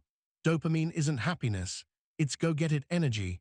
When you harvest it mostly from novelty and easy wins, pings, sweets, endless tabs, you train your striatum to expect spikes. Spiky dopamine equals spiky mood equals spiky reactions. You will steer it toward effort and meaning, so your system learns to drip reward when you do hard, aligned things. The steering happens with a simple 2-step, preload and pair. Preload means you say a precise cue before a hard task, earning it now. Pair means you attach a tiny, reliable after-reward that doesn't erase the effort, sunlight, and a stretch, a sip of something good, a 30-second song you love. Over a few dozen repetitions, your dopamine system begins to release during the effort because it predicts the after, and the task itself becomes less frictioned. You're turning your brain into an ally that whispers, "Keep going, this is the good kind." Try the wheel on something live. Think of a task your body resists. On the inhale, imagine the resistance as a color, maybe gray static in the chest. On the exhale, picture it thinning. Whisper, "Earning it now." Touch the first tile, open the dock, write the first line, dial the number. When you finish that inch, stand, roll your shoulders back, lift your eyes to a far point, and take one slow breath out longer than in. Pair it with 20 seconds of a song that makes you feel capable. Let the smallest smile find your mouth corners. Your brain is taking notes. Effort produced reward. Tomorrow, it will argue less. Another story. Hai-Jin, a medical student, found herself doom-scrolling between flashcard sets. She told herself it was micro-breaks, but each left her more scattered. She installed the steering wheel with embarrassing earnestness. Preload, earning it now before each set of 20 cards. Pair, stand in the library's sun patch, eyes on a distant door, one sip of cold water, one slow exhale, one shoulder roll. The first day felt trivial. By day 5, she noticed she wanted to reach the sun patch rather than the phone. Her body associated the patch with relief. By mid-month, she began to feel a soft lift 3 cards into a set. She hadn't become superhuman. She had trained her reward prediction toward aligned effort. Her nights were quieter. Her startled response to texts softened. Her friends said she seemed less jagged. Check your body again. Where is there warmth? Maybe the center of your chest, maybe the backs of your hands. Where is there cool? The tip of your nose, the air on your lips. Let your shoulders lower by a single millimeter. This is you telling your nervous system things are safe enough to keep the cortex in the room. You'll add a complementary ritual called the sensory reset loop. It's for when your brain feels like a browser with 40 tabs, each one auto-playing sound. The loop is 30 to 90 seconds, run between context switches. Step 1, close. Literally close your eyes or block your view with your palm. Your visual system consumes the most bandwidth. Step 2, count.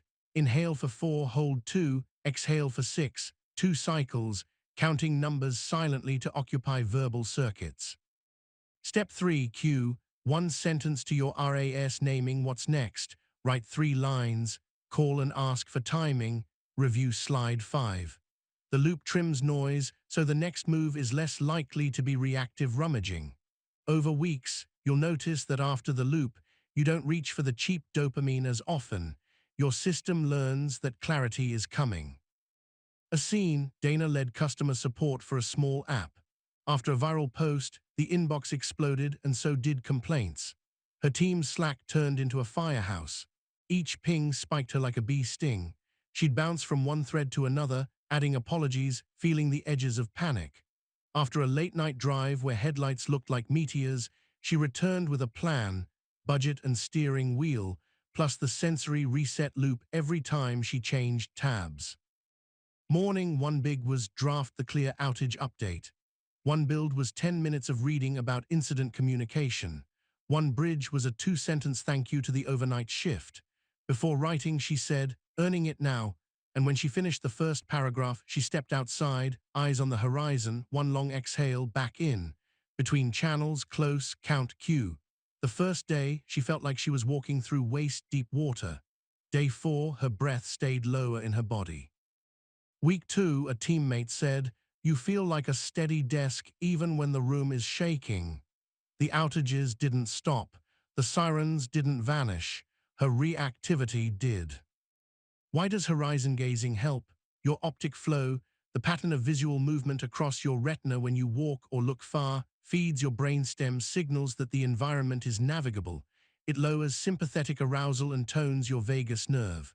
Long exhales do similar work, tugging on the brake wire. When you stack them with clear RAS cues, you're not just calming, you're aiming. Calm without aim drifts. Aim without calm shatters. Together, they make agency. Pause and let the room's smallest sounds arrive. A distant elevator, a bird between syllables, the soft rubber of your chair as you shift. Notice the weight of your clothes on your shoulders. Let your lower back press a little more into the chair on the next exhale. Think of these as breadcrumb signals to the part of you that wants to bolt. You're saying, the woods are safe, the path is clear. There is a common saboteur of energy craft, all-or-nothing days. A bad morning ruins the budget. 1 scroll tsunami wrecks the steering. Use the 2 p.m. null point. At 2 p.m., regardless of how the day has gone, you run a micro-reset. Name 1 tiny big, send the invoice. 1 tiny build, 5 push-ups or 3 breaths. 1 tiny bridge, thumbs up reply with 1 kind sentence. You preload and pair for just that hour. Earning it now, a window gaze after. This keeps identities from defaulting to "I blew it." You write instead, "I returned." The nervous system learns that course corrections are always allowed. Reactivity loses its favorite ally, shame. A brief personal scene. In the late afternoon, Amara would open her fridge and feel a hollow click in her sternum. She was trying to eat better, sleep better, be kinder to everyone, including herself. But the 5 p.m. hunger made patience paper-thin. She added the dopamine wheel to dinner. Preload, "Earning a future that feels good," said softly while she filled a glass of water. Pair, music while she chopped, 1 song she had saved for that hour only. She placed her phone face down in a bowl on the counter, the bowl becoming a small altar to the life she wanted. The first week, she forgot the bowl twice and scrolled while eggs burned. The second week, the music felt like a door opening. The third, she watched herself reach for the bowl, set the phone down, and smile before her mind explained anything. The evening static lowered. Her arguments with herself dropped in volume. She slept deeper. The next morning, the budget felt lighter to make. Another sensory beat. Press your thumb and forefinger together lightly. Feel the skin's faint catch and release. Let your eyes blink more slowly once. The world does not demand your startle to keep spinning. You can move at human speed. Human speed is not lazy, it's sustainable. You'll cement all this with the clear morning, clean night rule. Clear morning means no consumption before creation, not forever, just the first small creation that proves you are driving. It could be a paragraph, a plan, a list of 3 if-thens for the day. Clean night means the last 10 minutes are screenless and spent running a gentle neural rinse.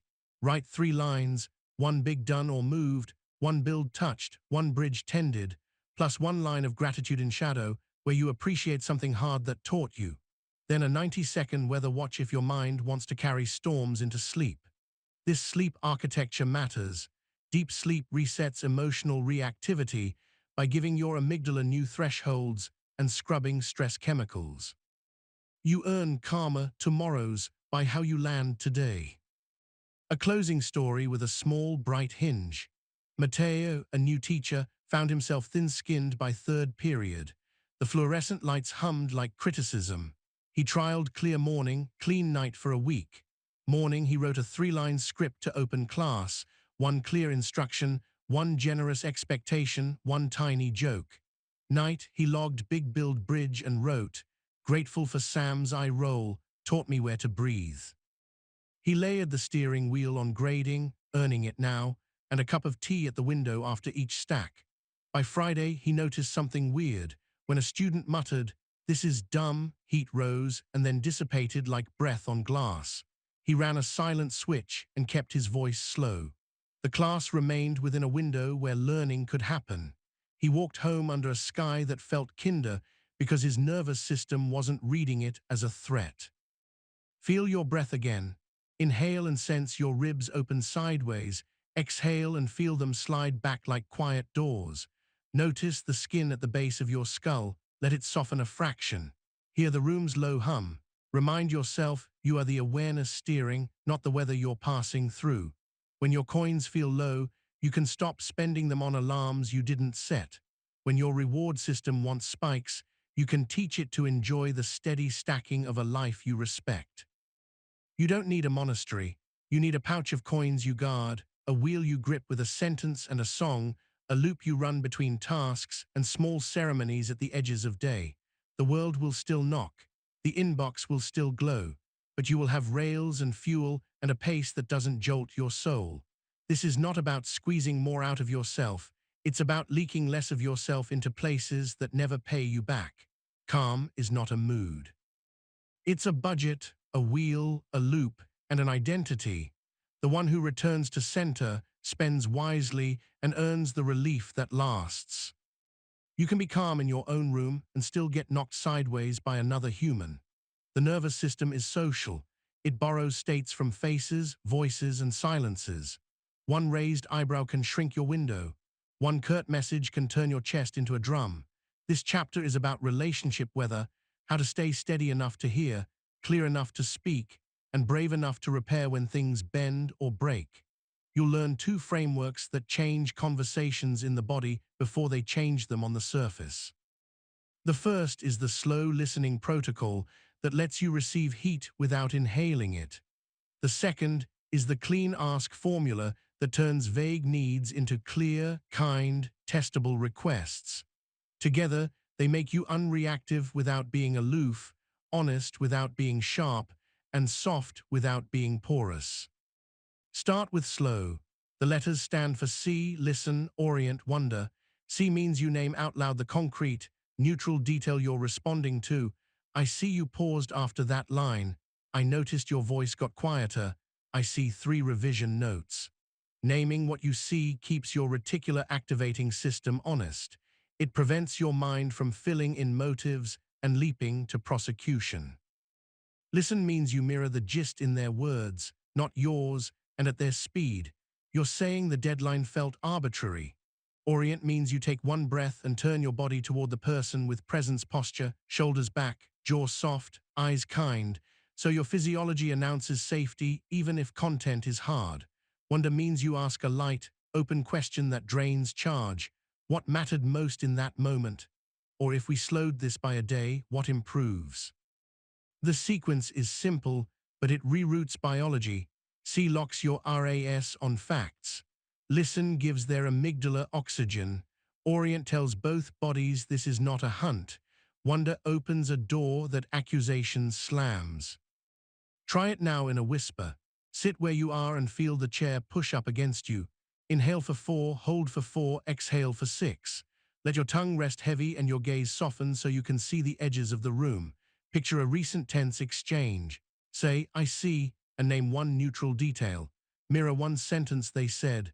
Turn your chest half an inch as if they were in front of you. Ask one gentle question that begins with what or how. As you do, scan for a body change. Heat in your face cooling a degree, breath dropping from throat to sternum, a tiny unclench in your hands. That is your nervous system being told that listening is not losing. A story, Tasha led a design review with a product manager who loved velocity. Midway through, he said, "This feels precious. Why aren't we shipping?" Her jaw tensed, her shoulders rounded, the old script prove, speed up, submit loaded in a blink. She caught the script as a sensation, not a destiny. She ran slow in 10 seconds. "I see you're looking at the animation timing." She mirrored, "You're saying it feels too precious and you want to ship." She oriented, shoulders back, eyes soft. She wondered, what's the one friction we remove if we ship today versus Friday? The question moved them from identity to problem space. He blinked. "If onboarding text is simpler, we can ship Friday." She nodded once. "Let's do that." The room's pressure valve hissed. Later, he said, "Thanks for not taking that as a dig." She hadn't swallowed the heat. She had let it pass like weather across a stable horizon. Slow works because it enlists circuitry beyond argument. Seeing recruits the dorsal stream of vision, the where pathway, which tethers attention to physical detail instead of imagined motives. Mirroring taps social resonance. Being paraphrased lowers threat signals in the other person's limbic system because it means you are tracking their map. Orienting shifts your vestibular and postural inputs from prey to presence, whispering to your amygdala that running isn't necessary. Wondering turns prediction, they'll attack, into curiosity, what else is here? And curiosity recruits the prefrontal cortex like an adult walking into a room of toddlers. You're not being clever, you're being biological on purpose. Now the clean ask formula. Most conflicts are needs wrapped in fog. Fog breeds resentment because nobody can deliver on a blur. A clean ask has 4 beats: context, need, boundary, check. Context names the scene without blame. We've had 3 last-minute changes this month. Need is the value you're protecting in plain words. I need predictability to do my best work. Boundary is your if, then in relationship terms, if scope shifts inside 24 hours, then I'll propose a smaller alternative for this sprint. Check invites collaboration. Does that work for you? What would you adjust? The formula is not a script to win. It's a bridge that can bear weight. You're translating feelings into logistics without squeezing out warmth. Practice a clean ask right now.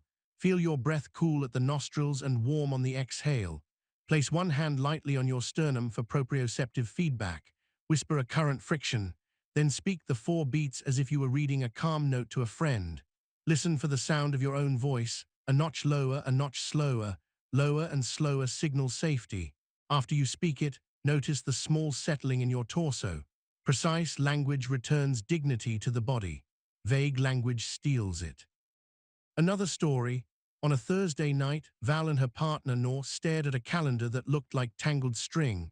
Nor had been staying late at the restaurant. Val had been moving their social life like puzzle pieces. The room felt stale. A low-grade hum under Val's skin had become her nightly baseline. She ran switch, then clean ask. Context: we've had lots of last-minute schedule shifts this month. Need: I need one night I can count on to recharge and be with you. Boundary: if dinner service runs late on our night, I'll still do solo time and we'll pick a midday coffee the next day, but I won't scramble. Check: can we pick Wednesdays for the next 4 weeks and protect them?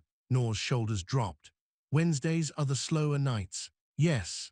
Later, when Wednesday went long, Val didn't swallow resentment. She kept the boundary and ran a 90-second weather watch, blue static around her ribs becoming a softer color, and texted a kiss and a midday date. The weather still rained. The house didn't flood. Sometimes you won't get what you asked for. Clean ask isn't a manipulation, it's a diagnostic. If you speak with context, name a real need, set a clear boundary, invite collaboration, and the other person still refuses to engage, you've learned something real and earlier than you might have without the ask. That learning allows the next tool, the repair triangle. Repair triangle is for after sharp moments, the phrase you regret, the door that closed too hard, the silence that lasted too long. The 3 points are ownership, impact, next. Ownership is one sentence about what you did with zero justification. I raised my voice. Impact is one sentence about how it likely landed. I imagine that felt dismissive and unsafe. Next is one sentence about the smallest wise action to prevent a repeat. Next time, I'll ask for a pause and take 90 seconds before we continue. Then you shut up and give the other person oxygen. If they want to speak, you slow listen. If they need time, you set a time to return. Your nervous system will want to add, but I was tired, but you started it. Don't. The absence of but is the hinge that turns repair into growth. Take a sensory beat. Feel the temperature on your cheeks, maybe a degree warmer than the air by your wrists. Notice the pressure at the base of your skull and soften it one notch. Hear the smallest sound in the room, a hum, a tick, a whisper of air. Your body is not the enemy of relationship. It is the instrument you play to make connections sound like music instead of alarms. A brief scene that lives in a break room smelling faintly of coffee and cleaner. During a crunch week, Musa snapped at a colleague who asked a question he'd already answered. The words, "We've been over this," came out like a slap. He saw her flinch, then apologize, then shrink. 10 minutes later, heat washed out of his face and regret moved in, heavy and dull. He walked back, stood in presence posture, and used the repair triangle. I cut you off and said we'd been over it. I imagine that felt belittling. Next time I'll ask if we can look at the doc together before I react. I'm sorry. She exhaled through her nose like she'd been holding her breath. Thanks. I wasn't trying to be dense. The doc changed. The room's oxygen returned. Their bodies learned that repair was possible. Teams that can repair spend less energy on armor and more on work. Here's a micro drill that makes real-time listening easier. The 3-beat echo. During a conversation, you silently count 3 beats with the rhythm of their last sentence before you respond. Beat 1, you feel your feet. Beat 2, you soften your jaw. Beat 3, you paraphrase their last 5 words before adding your thought. The 3 beats prevent overlap and give your predictive brain time to cancel the worst-case script it had cued. Paraphrasing their words, not your translation, keeps their amygdala within the window. This is not about speaking slower to dominate. It's regulating so nobody has to pick shards out of the air. You'll also borrow a tiny tool from actors called Mark the Moment. When you notice a surge in the other person, eyes go glassy, voice jumps, shoulders rise, you lightly name the moment. This part feels charged, or we just both went quiet. The mark isn't a verdict. It's a flag that helps both RAS systems switch from autopilot to awareness. Then you can run slow or call for a 90-second pause. Marking the moment is not nitpicking. It's caring for the nervous systems in the room. Why do pauses help more than pushing through? Because once arousal crosses a threshold, words become sparks. The amygdala has stolen blood from the prefrontal cortex. Logic lands like pebbles on a roof in a storm. A pause, with breath lengthened and posture repaired, returns blood flow to planning circuits so you can think, not just defend. It also signals to the other person that you care more about doing this well than winning in this minute. That repairs reputation faster than any clever line. Feel your body now. Press your fingers lightly together. Notice the faint tack of skin, the tiny heat gathering where they touch. Let your shoulders drop one click. With your next exhale, imagine your chest widening sideways like curtains opening. The body is an ally. It just wants instructions it understands. Sometimes the hardest conversations are with yourself before you walk into a room. Your inner dialogue tries to pre-fight. Use pre-scene scripting, 3 lines written or whispered before you enter. Line 1, my aim, I aim for clarity and respect. Line 2, my identity cue, I am the awareness, not the emotion.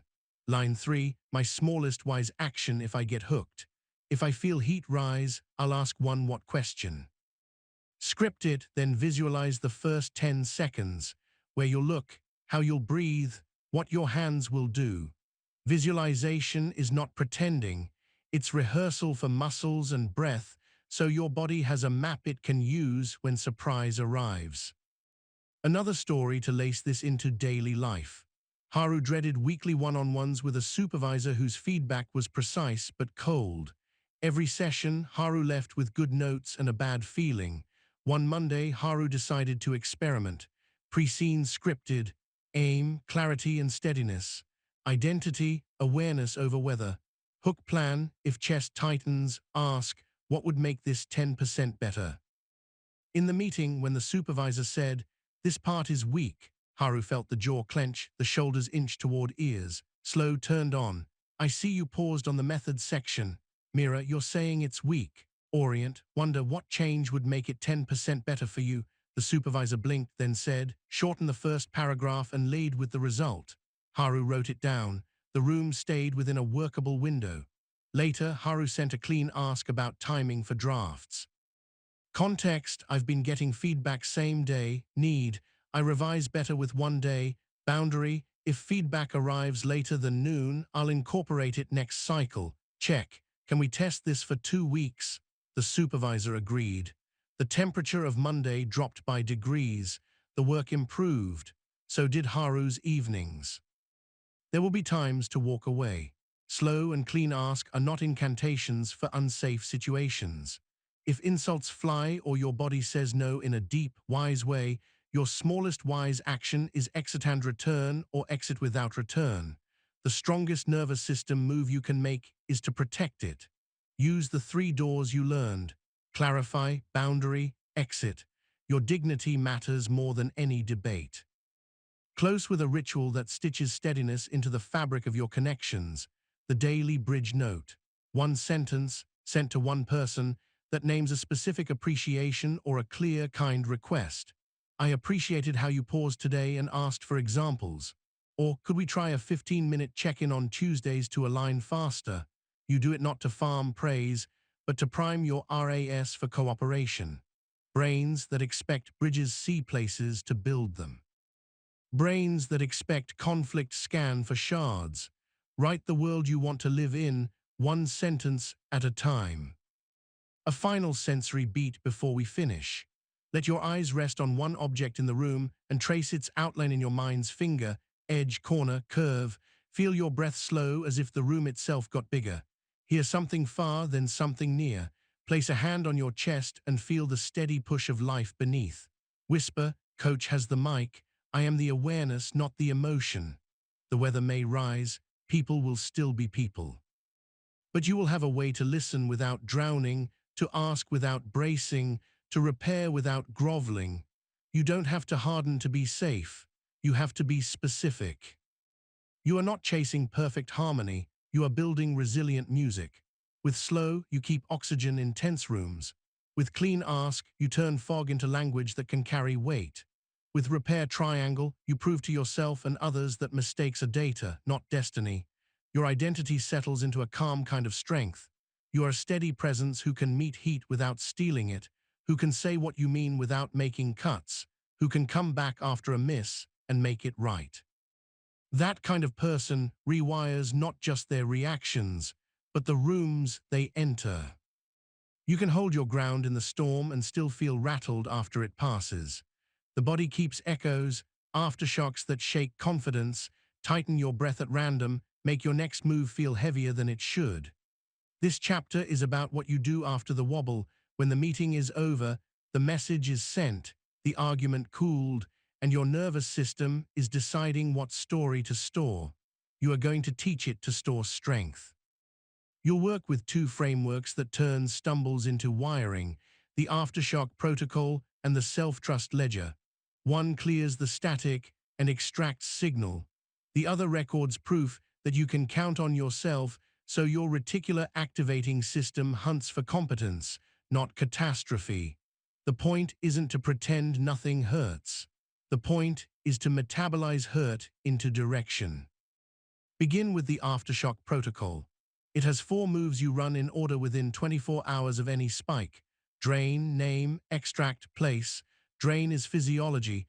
You discharge the leftover adrenaline so you stop replaying the scene like a scratched record. Name is cognition. You separate signal from story so you don't build a cathedral around a single brick. Extract is learning. You capture one thing to repeat and one to adjust. Place is identity. You store the event in the self-trust ledger so the brain files it under growth, not doom. When you know there's a protocol, you stop fearing the feeling that comes after the feeling. Let's do drain. Stand if you can. Shake your hands softly for 10 seconds, then your forearms, then your shoulders, exhaling with a quiet FF through pursed lips as if fogging a cold window. Drop your jaw and let your tongue rest heavy. Inhale for 4, hold for 4, exhale for 8. Do that twice. As you exhale, imagine the static in your chest thinning like mist in sun. Your vagus nerve reads longer exhales as a safety memo and tells your heart to stop sprinting. If you're seated, press your feet into the floor for 3 heartbeats and feel the chair's push. Gravity reminding your skin that you are held. Drain doesn't delete emotion. It clears the channel so the next moves can land. Now name. The Signal VS Story Scanner asks 2 questions. What physically happened that a camera would have recorded? What sentence did my mind write about what it means? He asked 3 pointed questions and I paused twice. Is camera. He thinks I'm incompetent and this career is over. Is story. Write both. Then add the tag, I'm having the thought that, in front of the story. You are not arguing with it. You are labeling it as a thought, which moves you from inside the movie to the projection booth. The scanner gives your RAS a new job. Hunt for data that clarifies, not for evidence that convicts. Pause and check your senses. Feel the way air touches the inside of your nostrils, cooler going in, warmer out. Notice the weight of your clothing on your shoulders, a steady, neutral hug. Listen for the smallest sound in the room, then the farthest sound beyond the room. Let your exhale be 1 count longer than your inhale. The present is sturdier than the replay. Your body believes what it can feel. Third move, extract. Here you ask for 1 keep and 1 tweak. Keep is the part of you that showed up aligned. Maybe you asked a clean question, maybe you paused instead of snapping, maybe you simply stayed when you wanted to bolt. Tweak is a single behavior you can adjust next time. Prepare 1 line, sit facing a window, drink water before, book the morning slot, practice names. You avoid global vows. You pick an inch. This is how learning becomes a valve that releases pressure instead of a verdict that seals it in. A story. 3 weeks into a new role, Priyank presented to a cross-functional group. Slide 8 had a brittle number. The VP caught it, and the room's temperature fell 5 degrees. Priyank felt the pulse in his throat like a thumb against glass. He corrected on the fly, but after the aftershock arrived, heat in the face, a hollow in the belly, a loop that said, "You're not ready." Walked outside and ran drain, shook out hands, exhaled long, let his eyes rest on a line of trees so optic flow soothed the brainstem. In a quiet corner he wrote the scanner. Camera, VP asked about the churn figure, I quoted the old cohort, realized it, corrected and moved on after a beat. Thought, I'm having the thought that I lost credibility permanently. Extract, keep, I didn't bluff, I corrected, tweak. I'll print a 1-page number map and tape it inside the notebook.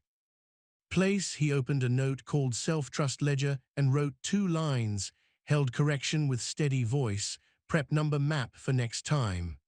That night, the loop didn't vanish, but it dropped in volume. The next week, the map inside the notebook felt like armor that didn't make him hard. Notice your mouth now. Is there a faint metallic taste, a hint of coffee, or a neutral nothing? Let your shoulders fall a millimeter. Your breath travels lower, belly expanding on the inhale like a small tide, softening on the exhale. These are micro-proofs that you are not inside the moment you fear. You are here, rewiring. Let's deepen the scanner with the three-window review. You look at the same scene from past, present, and future you. Past you is the version that didn't have these tools. You thank them for getting you here. Present you notes what you actually did with switch, slow, or boundaries. Future you speaks from a week ahead and names the most generous, plausible outcome. The three-window trims catastrophic predictions because your RAS gets a picture of survival that feels specific. Future me says the VP remembers the fix and appreciates the follow-up doc. Your nervous system doesn't need guarantees, it needs believable options. You'll anchor all of this with the self-trust ledger. This is not a boast list, it's a bank account. Each entry has 4 beats: trigger, move, sensory proof, identity line. Trigger is the cue that usually knocks you, subject line, tone, time of day. Move is the protocol you used, switch, one-tile start, slow, clean ask, boundary barometer. Sensory proof is the body detail that proves it happened, breath dropped, heat cooled, shoulders unhooked. Identity line is a sentence that starts with, I am the kind of person who, followed by the value you expressed. You write 2 lines per day. The ledger trains your RAS to notice competence. Brains that track wins watch for places to repeat them. Brains that track failures scan for places to hide. A story: Yara, a nurse on a busy ward, felt her fuse shorten on shift 6 of 7. A family member demanded updates every 30 minutes. Her chest narrowed, her scalp prickled. She wanted to snap. Instead, she ran slow and clean ask. I see you're worried, you've checked twice in an hour. It sounds like waiting is hard. Here, what I can do. I'll come by at the top of the hour with any new info. If there's an emergency, I'll come sooner. Does that work? They nodded, eyes glossy. Later in the break room that smelled like coffee and sanitizer, she wrote her ledger. Trigger, repeated requests when understaffed. Move, slow plus clean ask. Sensory proof, breath dropped from throat to chest, hands cooled. Identity, I am the kind of person who protects dignity while setting limits. On day 7, when a monitor beeped long and low, her body reached for that identity instead of the story that she was a fuse waiting to blow. Take a sensory beat. Feel the coolness at the tip of your nose for one breath. Track the pressure where your lower back meets the chair more on the exhale than on the inhale. Hear a small click in the room you usually ignore. Your system is learning that small, steady inputs govern big outputs. Sometimes aftershocks arrive at night. The midnight replay turns small mistakes into epics. Use the 2-column turn. On the left, list what happened in camera lines only. On the right, list what I did that's teachable. You force yourself to find at least one teachable move, a breath, a tag, a question, a boundary. Then you write one sentence that starts with tomorrow at 9 a.m. I will, and name a smallest wise action. Set the paper down. Rest a palm over your sternum and the other over your belly. Count 9 slow exhales. Your amygdala isn't soothed by "it's fine." It's soothed by "I know what I'll do and when." The science you're leaning on is repetition and relevance. The RAS filters for what matches your labels.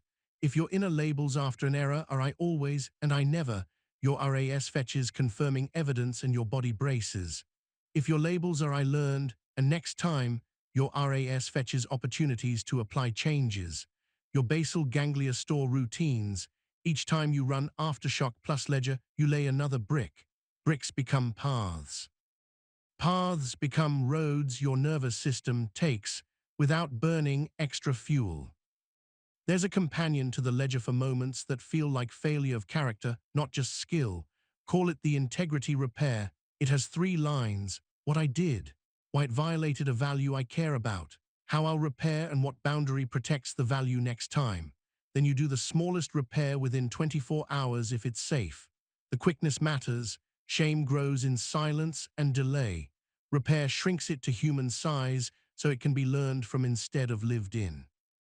Another scene. On a sweltering afternoon, Jonah promised his sister he'd help with a move and then bylaid by text when work felt heavy. The relief lasted 10 minutes. The dread lasted days. He ran integrity repair. I bylaid last minute. I value reliability and family. I'll call tonight, own it without justification, and schedule 2 hours Friday. I'll also stop agreeing inside the fog of 5 p.m. Boundary, I only commit after a 446 breath and a calendar check. He called, apologized without the word but, and set Friday. He wrote the ledger. Trigger overwhelmed end of day. Move, integrity repair plus boundary. Sensory proof, heat in face cooled, jaw unclenched. Identity, I'm the kind of person who cleans my mess and learns. The next week at 5 p.m., the old urge to promise rose. The boundary caught it like a gentle net. Feel your breath again. Inhale and feel your ribs widen sideways like quiet doors. Exhale and feel them slide back. Notice the skin at your temples. Let it loosen by a fraction. The nervous system listens to such tiny specifics. You are speaking its language. You will meet a certain discouragement that whispers, if you were truly unshakable, you wouldn't need all these protocols. That voice misunderstands mastery. Pilots with 20 years still run checklists. Surgeons still speak aloud the names of instruments. Masters honor the brain's limits and design rails. Your rails let you be generous where ego would be brittle. Your rails let you be brave where panic would be loud. The presence you admire in others isn't biology alone, it's engineering. Add a daily 5-minute ritual to make this stick. The Aftershock tea. You pour a cup or just sit with water and you run a mini protocol even on good days because practice on level ground makes instinct on steep ground. 1-4-4-6 breath. One line of scanner about the day's biggest moment. One keep, one tweak. One ledger line with a sensory proof. One identity sentence. You're not hunting for drama. You're rehearsing the brain's preference for closure and meaning so it doesn't demand fireworks to feel alive. Another story to bring this home. In a glassy startup office, Margot led a demo that froze right when investors leaned forward. The room went bright, then harsh. She cracked a joke to buy a breath, rebooted, finished, and later cried in a bathroom stall, stomach a stone. That evening at her kitchen table, she ran the full protocol. Drain with a slow walk, eyes on street lines. Scanner with 2 columns. Extract with a keep. I kept the room with humor, and a tweak. I'll run a hard restart rehearsal and preload a backup deck. Place with a ledger entry that ended, I am the awareness who can be human in front of people and still laid. 2 weeks later, another demo hiccuped for 10 seconds. Her body felt the old surge and then, like a door that had been oiled, opened into competence. She spoke one line to keep oxygen, switched to the backup deck, and continued. After, an investor said, I trust people who can handle real life. Margot smiled because she knew it wasn't luck, it was rails. Take one more sensory pause. Trace the outline of an object in your room with your eyes. Feel the texture of your fingertips as they touch your palm, a faint grip, a warmer patch. Hear something close, then something far. Whisper to yourself, weather passes, awareness stays. I file this for growth. Your mind is a librarian. Give it a system that serves you. Before we close, write a quick rehearsal for tomorrow.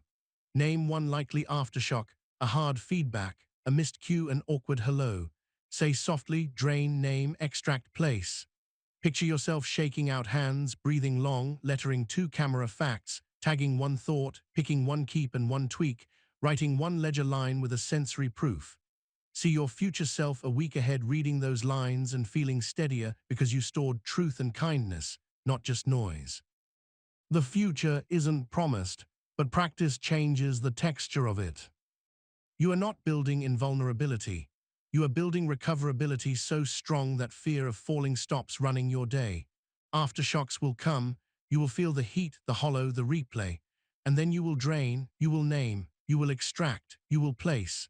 You will track the temperature of your cheeks, the angle of your spine, the length of your exhale, and you will write down who you were in the minute it mattered. The ledger will thicken. Your RAS will search for places to be that person again. This is how you become unshakable, not by never shaking, but by always returning, faster, kinder, truer, to the one who chooses. The world will not pause so you can be certain. Projects move, people decide, windows open and shut. Waiting for clarity to arrive like a signed letter is how weeks vanish while your chest carries a quiet, humming dread. Today is about acting inside ambiguity without becoming reckless and holding doubt without letting it steer. You will learn two frameworks that make confidence a behavior, not a feeling. The first is the uncertainty compass, which turns fog into a direction you can walk. The second is the micro-bet method, which breaks big choices into reversible moves that teach you while protecting your downside. Together, they give you something rarer than bravado, grounded forward motion. Start with the uncertainty compass. Picture four cardinal points that orient you when you can't see far. North is purpose, east is parameters, south is people, west is proof. Purpose asks, what value am I serving right now? Clarity, care, excellence, fairness, exploration. Parameters asks, what constraints are real, time, budget, risk, tolerance, non-negotiables? People asks, who will be affected and what nervous systems must stay within a workable window? Proof asks, what is the smallest piece of evidence I can gather in the next hour to test my direction? When you spin, you don't demand an answer. You take a slow breath, touch each point in order, and pick 1 inch that honors them. Your amygdala likes this because it converts unknown into next, and your prefrontal cortex returns with a map it can draw in pencil. Try it with your body as the anchor. Sit tall but not rigid. Let the tongue rest heavy. Inhale for 4, hold for 4, exhale for 6. Whisper a live fog, an email you're avoiding, a pitch you're unsure about, a move you keep almost making. Say purpose and name the value in 1 word. Say parameters and name 1 constraint. Say people and picture a face whose window you want to protect, including your own. Say proof and choose the smallest test you can run in the next 60 minutes. As you speak, feel your breath shift from your throat to your ribs. That descent is the compass clicking into place. A story, in a coworking space that smelled faintly of printer heat and citrus cleaner, Elle wondered whether to propose a pivot her team had tiptoed around for months. The data was thin. The timing felt bad. Her stomach had a hollow to it like a missed step. She opened a blank note and ran the compass. Purpose, excellence through simplicity. Parameters, 2 weeks before the board meeting, no new hires, ship risk must stay low. Customers who hate surprises, teammates who care and tire easily of chaos. Proof, 1 afternoon test with a prototype and 5 interviews. She wrote 1 sentence to the RAS test before telling and scheduled the afternoon. The small test exposed 1 invisible friction and unearthed a sentence customers loved. In the boardroom 2 weeks later, she didn't perform certainty. She reported proof. The pivot moved from reckless idea to disciplined bet. Her breath stayed in her body. Confidence wasn't a mood. It was the residue of the test.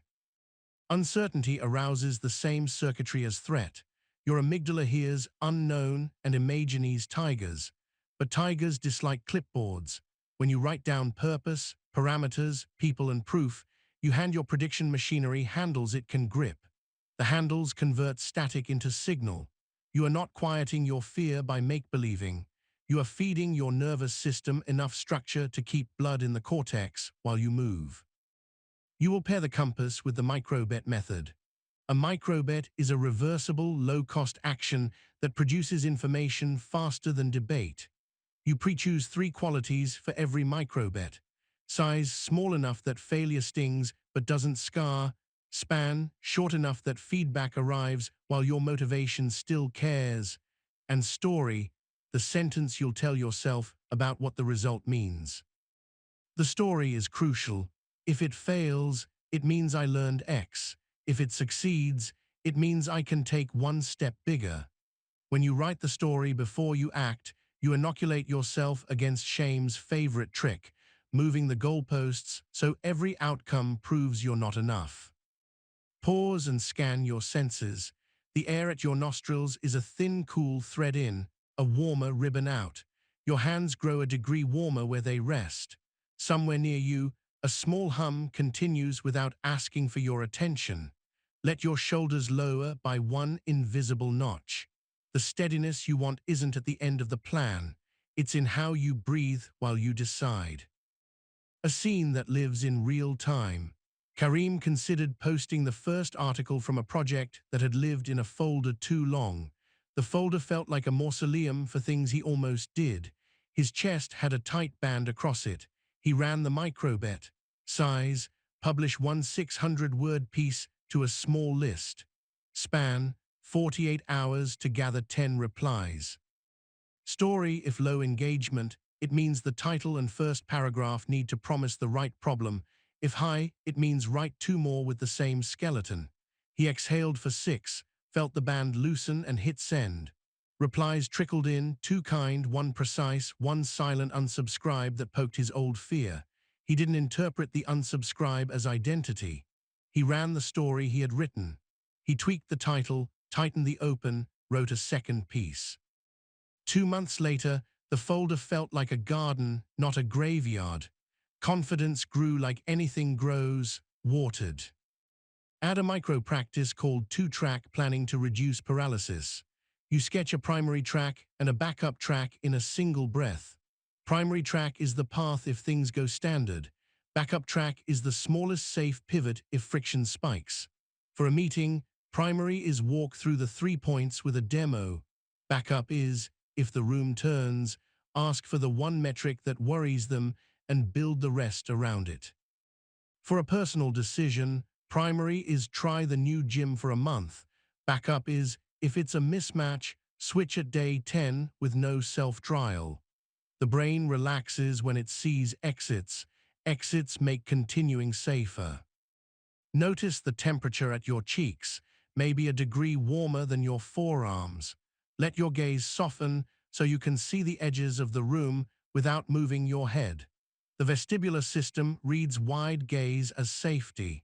Safety returns patience to your tongue. The hardest part of ambiguity is the chorus in your head that demands perfection on the first draft of a path you've never walked. Use the lighthouse and the oar. The lighthouse is your value written as a line that never moves, clear and kind, useful over impressive, health before speed. The oar is the smallest wise action that moves you one stroke toward that light. You never argue with the fog about visibility. You row. Rowing changes your weather faster than thinking about weather ever will. A story that tastes like office coffee and hope. Mila had an offer from a bigger company with a title that felt like a brass plaque, and she had a counteroffer to build a small team where she was. She made spreadsheets until she couldn't see, then she used the compass. Purpose, growth and integrity. Parameters, visa timeline, family obligations, runway, people, her future self's nervous system, her partner, a mentor who knew the politics on both sides. Proof, a 30-minute call with someone 2 layers down at each place, and one tiny pilot leadership moment in her current week. She layered microbets. She ran a 2-week trial of leading a cross-team huddle. She asked for honest, private feedback in 1 sentence. She discovered that her nervous system loved leading at human speed more than it loved a shiny title. She said yes to the smaller team. The brass plaque glow dimmed, but the daily steadiness grew. The choice wasn't romantic. It was specific to the body she lives in. Your predictive brain loves simulated catastrophe. To keep it from hijacking decisions, you'll run the 3-angle future. You speak 3 plausible futures out loud, the positive, the neutral, and the negative but bounded. Then for each, you name one smallest wise action that would be true. If posting the piece helps 3 people, I'll write 2 more on the same skeleton. If it lands flat, I'll change the title and test again. If it draws a harsh comment, I'll run color watch for 90 seconds and ask one friend for a clean read. The brain learns that none of these futures require collapse. The amygdala calms when you prove you can stay you across outcomes. Pause here and feel your seat. The chair carries you without negotiation. Your breath slides down from your throat to your sternum. The air in the room has its own quiet taste. The present expands when you name it. You will also meet a sneaky saboteur, the comparison glare. When you look sideways, your pupils tighten and your chest narrows. Use the one-window rule. In any ambiguous move, pick one window to look through for signal and ignore the others for a set span. One metric, one mentor, one user's reaction, one in a queue. If your window is, did I honor clear and kind, then you don't judge the move by likes. If your window is, did the prototype let them complete the task in 1 minute? You don't judge by tone of voice in a meeting. This isn't about denial. It's about keeping your RAS from tracking a stadium when you need a street. A small scene. Roy watched a peer announce a launch with a flood of applause while his own experiment had earned a handful of quiet thanks. His throat tightened as if swallowing a stone. He set a timer for 90 seconds, ran a 4-4-6 breath, and recited his window, useful over impressive. He opened the 2 notes from users who had shipped easier because of his tool, and he let his eyes rest on the words, "Made my Friday." He wrote 1 sentence to his ledger, trigger, comparison glare, move 1 window, sensory proof, stone in throat softened, identity, I am the kind of person who chooses usefulness and keeps rowing. The glare didn't vanish, but his hands stayed on the oar. Sometimes ambiguity is moral, not tactical. You'll use the 2 questions, what preserves dignity and what keeps options open? Dignity is yours and theirs, options are yours and theirs. If you must give hard feedback, dignity means specific behavior, not identity. Options means one path to repair. If you must exit a role, dignity means owning your part without dramatics. Options means leaving bridges unburned. Your nervous system respects you more when you ask these, and that respect feels like steadiness in your spine. Notice a near sound and a far sound. The near might be the rub of fabric as your chest expands. The far might be a car 3 streets away. Let both be true. Your window of tolerance can hold more than 1 signal. Install a pre-decision ritual called the 10-10-10 breath. You imagine your choice from the perspective of 10 minutes, 10 days, and 10 months.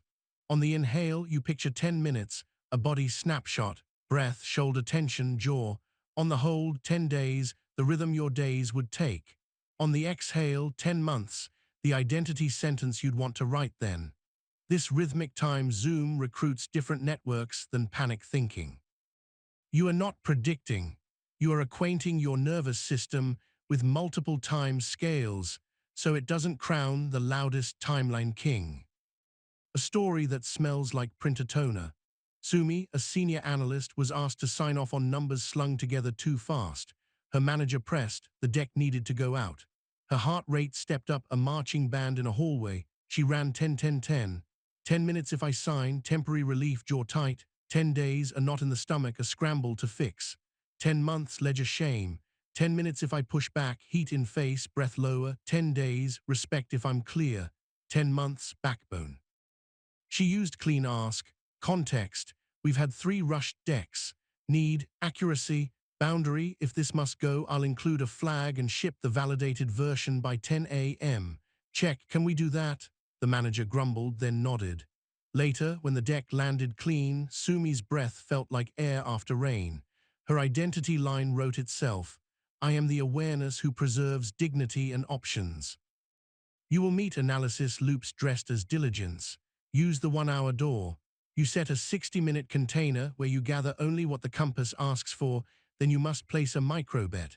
Inside the hour, you treat questions as tiles, 1 call, 1 paragraph, 1 mock-up. At the end, you breathe for 6 and act. This is how you stop building a museum of considerations and start building a workshop of experiments. Feel your palms. There's a slight tack where skin meets skin if you press finger to finger. Your tongue is heavy, resting. Your breath is less theatrical now, quieter and lower. These are signs that your emergency mare has yielded the room. You are allowed to act at human speed. Ambiguity also tempts you to outsource your compass to the loudest voice in the room. Borrow, don't surrender. Use the mentor triad.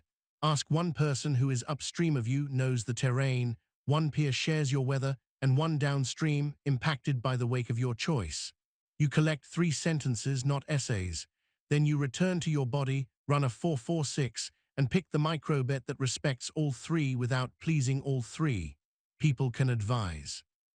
Only you carry your nervous system to the consequence. A moment on a staircase. Pillar stood between floors, phone in hand, before a call that could set a partnership in motion.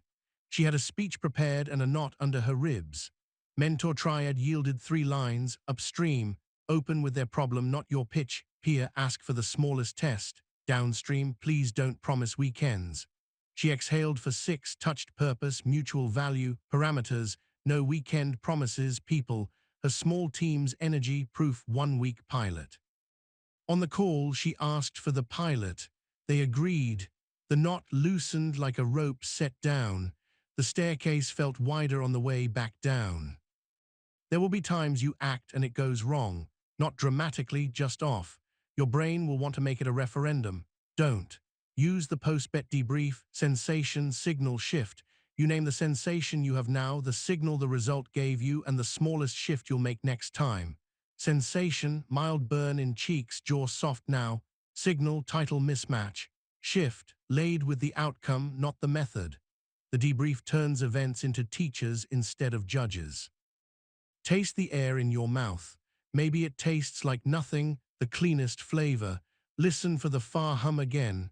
Let your eyes land on one object and trace its edge inside your mind. When you do, the speed of the mind drops to match the speed of reality. Choices like that. You may sense a voice whispering, "What if this is the wrong road entirely?" Roads are made by walking. Use the mile marker practice. You decide on 3 markers you'll use to reassess, not feelings on bad days, but signals, a metric, a body state, a relationship health sign. At each marker, you run the compass and microbet again. Mile markers prevent you from abandoning a path in a valley and from dragging a dead plan up a mountain. Discipline here is mercy later. A closing story. Nadim considered moving cities for a role with more stretch. He loved his current routes. He also felt a stale air in his days. He ran 10-10-10, the compass, and set mile markers, one at 90 days for body state, sleep, and Sunday dread, one at 6 months for relationships, felt belonging, one at 9 months for work impact, 2 stories where he made something better. He took microbets before moving, 1 month working from the new city, 1 small project with the new team, 1 dinner with a circle he could imagine joining. He wrote the story in advance. Success means move in autumn. Failure means I learned and I stay with more gratitude and a refreshed role. Autumn came, he moved. The first weeks felt like a new pair of shoes, stiff but promising. At 90 days, he closed his eyes on a park bench and counted 9 slow exhales. Sleep was solid, Sunday dread was quiet. He wrote a ledger line and smiled, not because life was perfect, but because he knew how to steer in fog. You are not here to annihilate doubt. You are here to carry it wisely. The compass gives you a way to orient without pretending to know. Microbets give you a way to learn without betting the farm. 2-track planning gives you exits. 1 window keeps you honest. 10-10-10 widens time. The triad lets you borrow eyes without losing your own. All along, your breath is the metronome, your posture the antenna, your language the software. Feel your body one last time in this chapter. The chair holds you.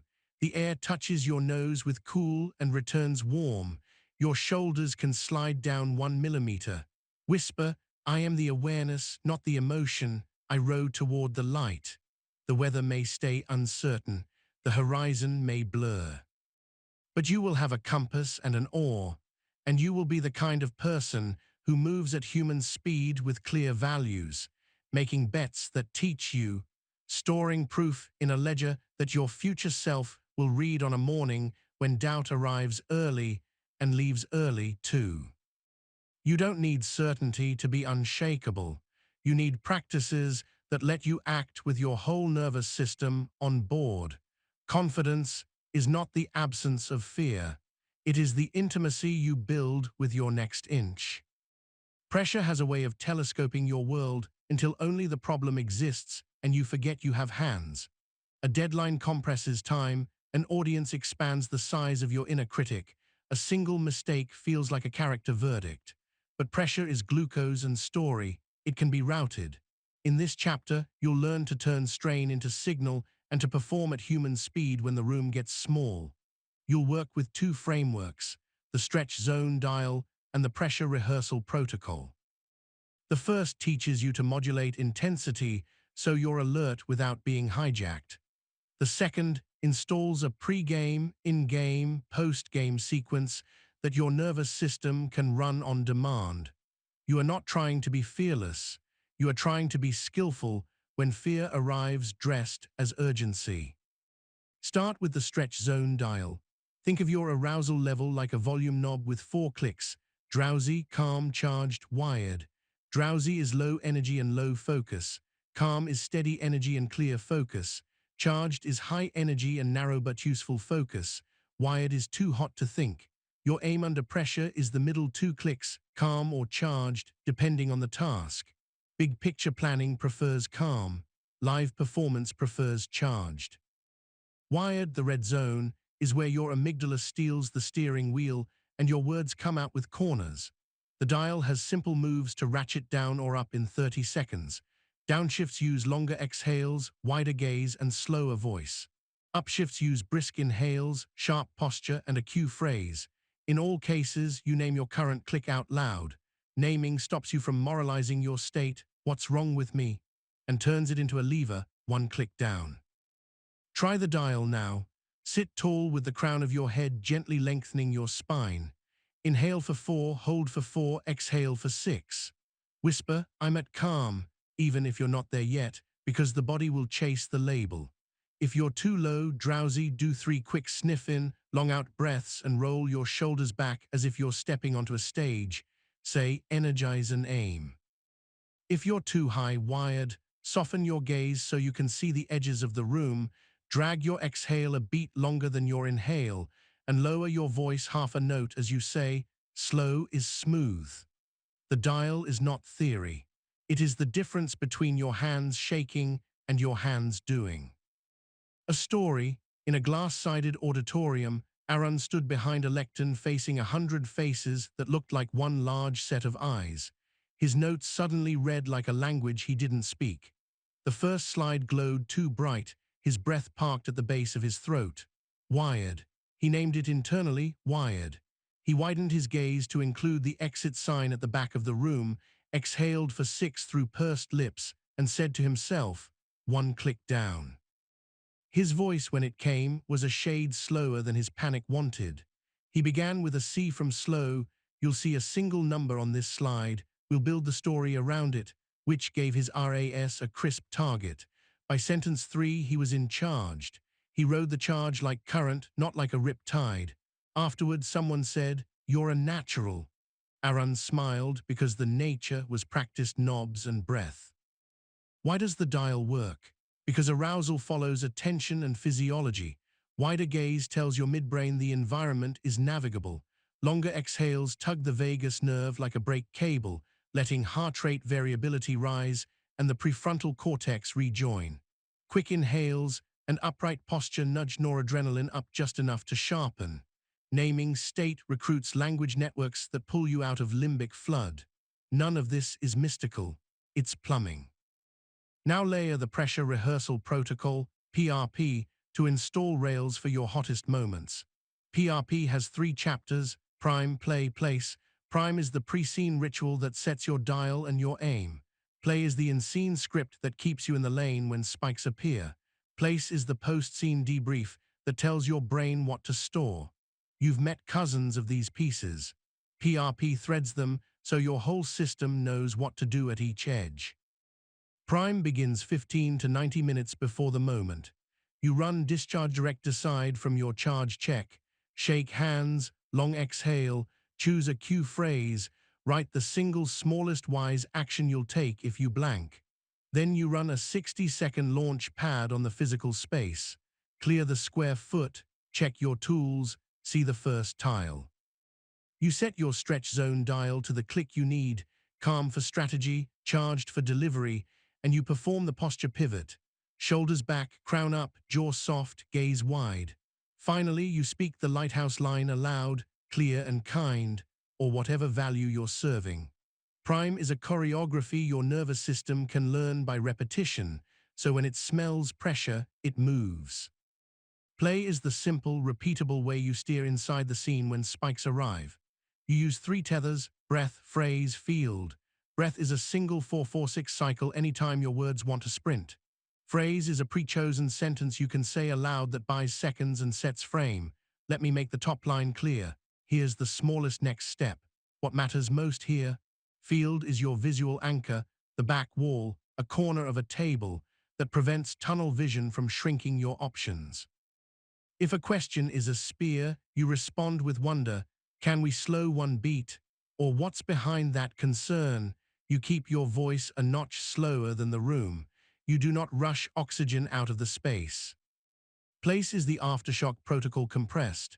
Drain the leftover adrenaline, name camera versus story, extract a keep and a tweak, place one line in the self-trust ledger. You also run a micro-gratitude in shadow line. Thank you, friction, you showed me where to strengthen. This tells your predictive brain to expect benefit from heat, which makes it less likely to pre-flinch next time. Reps matter more than theatrics. Pause and check your body. Feel the chair's insistence up through your hips, steady and neutral. Notice the cool thread of air entering your nostrils and the warmer ribbon exiting. Let your shoulders lower one notch toward the floor. This is the texture of Prime without an event, ordinary steadiness, on tap. A story that smells like coffee and stress. May was scheduled to negotiate a vendor contract that had ballooned in scope. She hated negotiation because it woke a 12-year-old cold inside her. Prime started at her desk. Discharge, she shook out arms, exhaled long. Direct, cue phrase, warm spine, firm language. Decide, smallest wise action if she blanked. Ask, which term matters most to you? She cleared her square foot, set the dial to calm, wrote her lighthouse, fairness and clarity. In the meeting, when the vendor leaned back and said, "That discount is off the table," her chest tightened. Play, she tethered to breath, ran 1446 while nodding, kept her eyes on the far picture frame and used the phrase, "Let's make the top line clear." Then wonder, if we shift volume tiers, what opens? They found an alternate path in 8 minutes. Place, after she walked the block, let optic flow rinse the buzz, wrote camera versus story, kept, held tone, tweak, prepare second lever earlier, ledger line, I am the kind of person who negotiates at human speed. The next negotiation didn't feel like a cliff, it felt like stairs. You can amplify PRP with a tool called the focus field. Before a high-stakes moment, you declare a tiny field of attention that is yours to guard, 2 square feet of desk, the space between your hands on a steering wheel, the zone from your eyes to the back wall. You treat that field as sacred. If your attention tries to leak out into mind reading or time travel, you bring it back to the field and the next tile. The brain loves borders.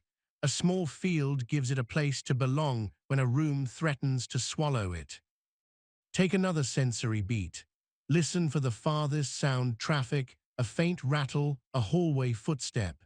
Then the nearest, fabric shift, your own swallow, the click of your tongue as it relaxes. Let your eyes soften so you see the periphery. The periphery is reassurance. Predators don't like periphery. Not all pressure is external. Sometimes you're the one turning the dial to red with perfection's first mile. You'll use draft to delivery, a 2-stage mindset shift. Stage 1 draft is messy and private. Your language is shape, sketch, try. Stage 2 delivery is clean and public. Your language is clarify, cut, anchor. You do not ask draft to be delivery or delivery to be draft. Under pressure, people blend them and bleed. Name the stage out loud. If it's draft, set the dial to calm and ask for 3 ugly options. If it's delivery, set to charged and ask for the one sentence that matters. The right click for the right stage keeps your amygdala from policing creativity and your critic from heckling performance. A scene, Omar, a junior attorney, had to argue a motion for the first time. He built the brief in draft, whispering, "Shape it," and allowed ugly paragraphs to exist for 20 minutes at a time. Before practice rounds, he set the dial to calm. On the day he ran prime, discharge, cue phrase, slow is smooth, decide.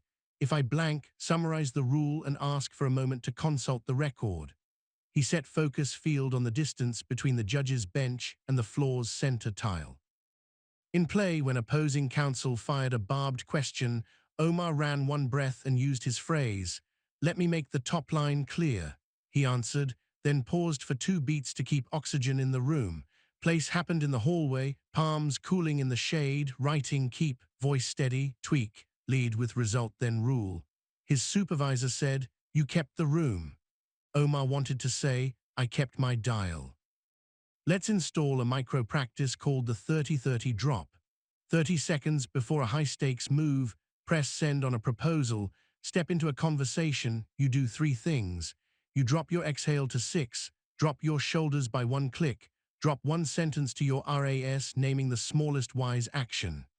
30 seconds after, you do 3 things. 1 long exhale, 1 camera fact you did well, 1 tweak you'll apply later. The 30-30 keeps episodes from becoming identity verdicts. It teaches your nervous system that events have edges, not endlessly bleeding timelines. Check your senses again. Taste the inside of your mouth, maybe neutral, maybe a hint of coffee.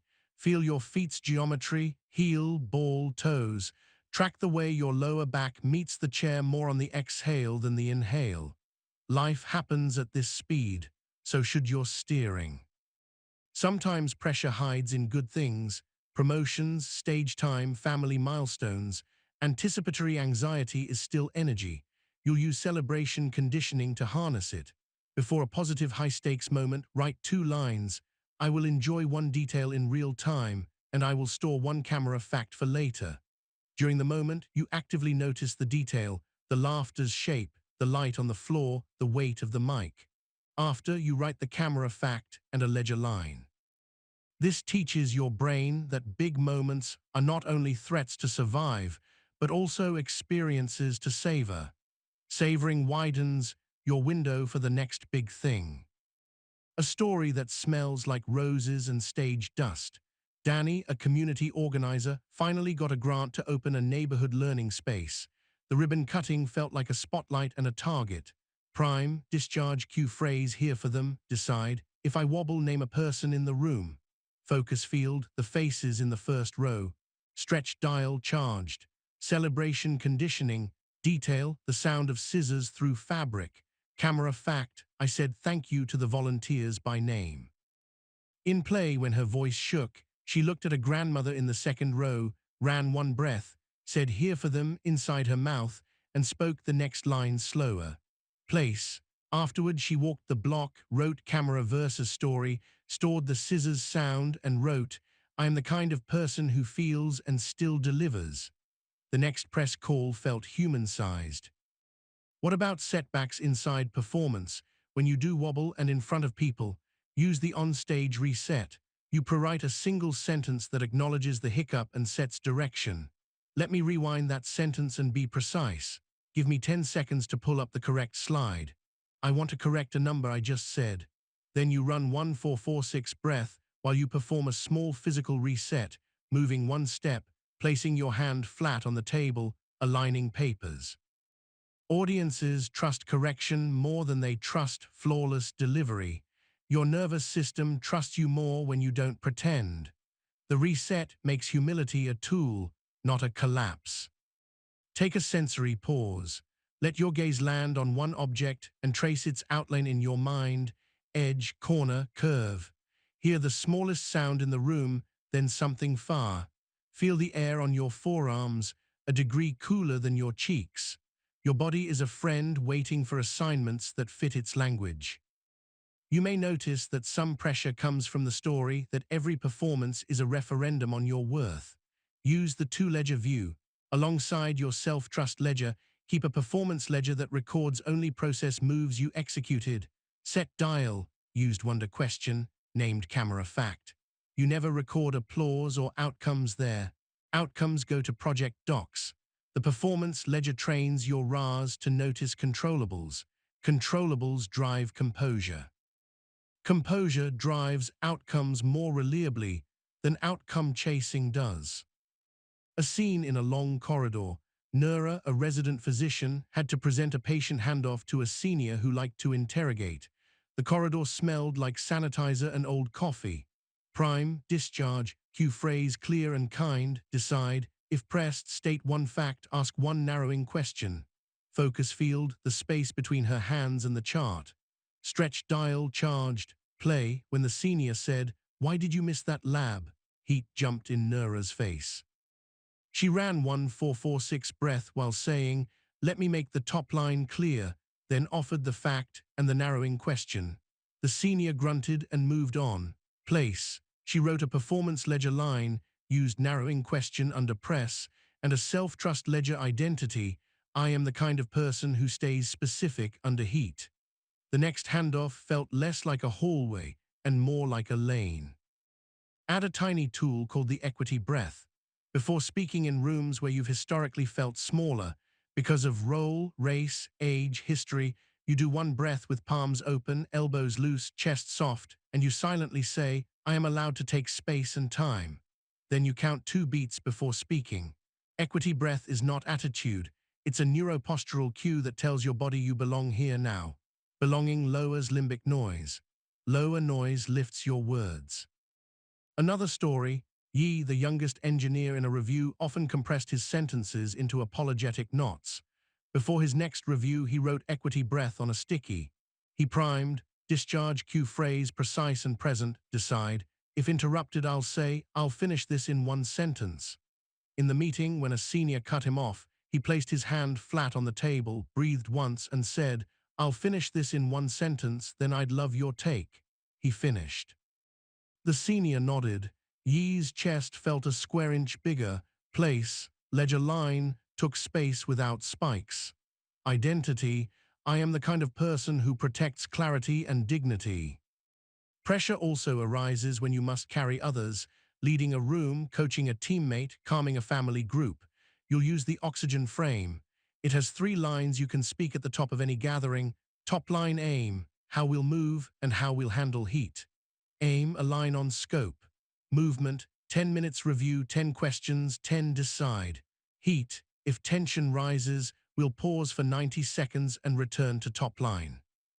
Just saying how we'll handle heat lowers everyone's arousal because it makes the unsaid sayable and gives nervous systems a plan. Plans reduce panic. Reduced panic raises IQ in the room by points you can feel. Breathe and notice the shifting weight in your seat as your ribs expand sideways on the inhale and slide back on the exhale. Listen for a soft sound you'd usually miss. Let your jaw unclench by degrees until your tongue rests heavy behind your bottom teeth. This is oxygen for your own room. You'll tie this chapter together with a short daily practice called heat reps. Once a day, you pick a mundane moment and run a tiny PRP, prime with one breath and cue phrase, play with one wonder question or one focus field glance, place with one ledger line. Scramble an egg while answering one question slowly. Ask a barista one genuine, open question with kind eyes. Present a single point at your team stand-up with a slower voice. Heat reps turn composure from something you hope shows up in big moments into a trait you carry everywhere. One more scene to set the rails in your memory. Rena, a high school counselor, had a parents' night where questions can turn into storms. She wrote her oxygen frame, prepared 2 wonder questions that keep oxygen. What would make this 10% better? And which part feels murky? And set her dial to calm. During Q&A, when a parent's voice sharpened, Rena ran 1446 while looking at the back wall, named a camera fact. I hear concern about timelines, and asked the 10% question. The room's shoulders dropped a centimeter. After, in the empty auditorium, she sat 3 rows back and listened to the hum of exit signs. She wrote her keep and tweak, then her identity. I am the awareness who makes rooms safer without going small. Driving home under sodium lights, her chest felt like she had put a warm stone there. It wasn't the absence of pressure, it was a place to put it. Feel the room as we close. The air is the same air it was at the start, but your breathing is lower, your gaze is wider, your shoulders are not at your ears. Whisper, one click down, and notice how your body understands. Whisper, slow is smooth, and notice your tongue obey. Whisper, clear and kind, and feel your spine align to it as if it were a plumb line. Pressure will visit, the room will tilt, the slide will glitch, someone's tone will run hot. You won't aim for a life without these things. You will aim for a nervous system that knows the dials, a sequence that can run, a field to stand in, a breath that arrives on command, a sentence that buys oxygen, a ledger that remembers truth. You are not auditioning for worth. You are practicing skill. And you are the awareness, not the emotion, not the weather, not the applause, not the silence. You are the one who names the state and moves one click toward the self you're becoming. When it's your turn to carry the room, you'll prime like a pro, play with oxygen, and place what happened where it belongs, in a book you're writing called Trust. The book thickens, your reactions get quieter, your choices get cleaner, and pressure becomes the thing that reveals, not the person who decides, who you are. You've built techniques, dials, and rails. Now we make them live without you thinking about them, so they run when you're tired, traveling, or thrown into rooms that don't care about your routines. Mastery isn't more tools, it's fewer moves engraved into the way you move. This chapter is about installing an operating system under your habits so reactions default to wise, not wild. You'll learn 2 frameworks that fuse everything you've practiced into muscle memory. The first is the Identity OS loop, a closed circuit that turns cues into choices, into proof, into identity, so your reticular activating system hunts for steadiness the way it used to hunt for spikes. The second is the slip-then-shift map, a compassionate recovery plan for the days you slide, because relapse isn't a failure of character, it's unplanned learning. Together, they make calm portable. Start with the Identity OS loop. 4 beats. Cue right arrow protocol, right arrow proof, right arrow prime. Cue is the moment your nervous system pricks its ears, subject line urgent, the late night silence, the eyebrow lift. Protocol is the single named move you run, switch, slow, boundary barometer, 60-second launch pad, stretch dial, or coach and climb. Proof is 1 camera fact and 1 body signal that confirm you acted, sent clarifying question, breath drop to ribs. Prime is what you do after to train the RAS for next time, 1 ledger line and 1 whisper to set tomorrow's filter. You don't try to feel different first. You produce proof and teach feeling to follow. The loop is the highway your brain will prefer because you pave it every day. Test the loop in miniature. Close your eyes or soften your gaze. Notice air at your nostrils, cool in, slightly warmer out. Pick a live cue you tend to dread. Name 1 protocol, say it out loud. Then imagine the proof, 1 movement of your fingers, 1 sentence spoken, 1 measured exhale. Finally, prime, murmur, I am the awareness, not the emotion, and visualize a single line you'll write tonight. As you do this, feel your shoulders lower a notch and the back of your tongue settle. Biology follows specificity. A story, in a rental car that smelled like pine and old coffee, Rosa drove to a reunion she was already bracing against. Family had a way of making her 12 again, too loud, too judged, too quick to apologize for existing. In the driveway, she felt that old narrowness in her throat. Identity OS loop, she whispered. Cue, cousin's teasing tone and the phrase, so sensitive. Protocol, slow plus clean ask. Proof, say, I see you're joking. I want to enjoy tonight and skip jokes about sensitivity. Can we keep it off the table? Prime, later, write the ledger line. Inside, the joke arrived right on cue. Heat rose, her shoulders wanted to fold. She widened her gaze to the window's edge, exhaled 6, delivered the line in a voice 1 notch slower than instinct. He blinked, shrugged, changed the subject. Later that night, she sat on the bed with a lamp shaped like a seashell and wrote, trigger, teasing, move, slow plus clean ask, sensory proof, throat loosened, cheeks cooled, identity, I am the kind of person who protects dignity without spikes. The loop felt like a rail beneath the old floorboards. The house was the same, the way she walked it was not. Notice your body now. The chair under you meets your weight with an indifferent kindness. Your hands are warmer on the tops than the palms. A low hum exists whether you listen or not. On the next exhale, let your shoulders drop a millimeter. These are the small physical receipts that you are in the driver's seat of your state. The loop works because the brain learns from closure. Every time you close the circuit with prime, ledger, whisper, you strengthen prediction. Next time a similar cue arrives, your RAS flags the path you rewarded. The amygdala is not your enemy, it just loves certainty. Loops gift it certainty in a direction you choose. Now meet the slip then shift map, your on-purpose plan for the days you miss the mark. It has 5 waypoints: spot, soften, study, swap, stitch. Spot means you catch the slip in camera language. I scrolled 40 minutes in bed. I snapped at Ali. I ghosted a hard email. Soften means you drop the hammer and add breath. 1446 and a hand to sternum. Of course it's hard is allowed. Study means you identify the friction that tipped you: sleep debt, sugar crash, an ambiguous ask, a missing boundary. Swap means you choose one substitution for the next similar moment.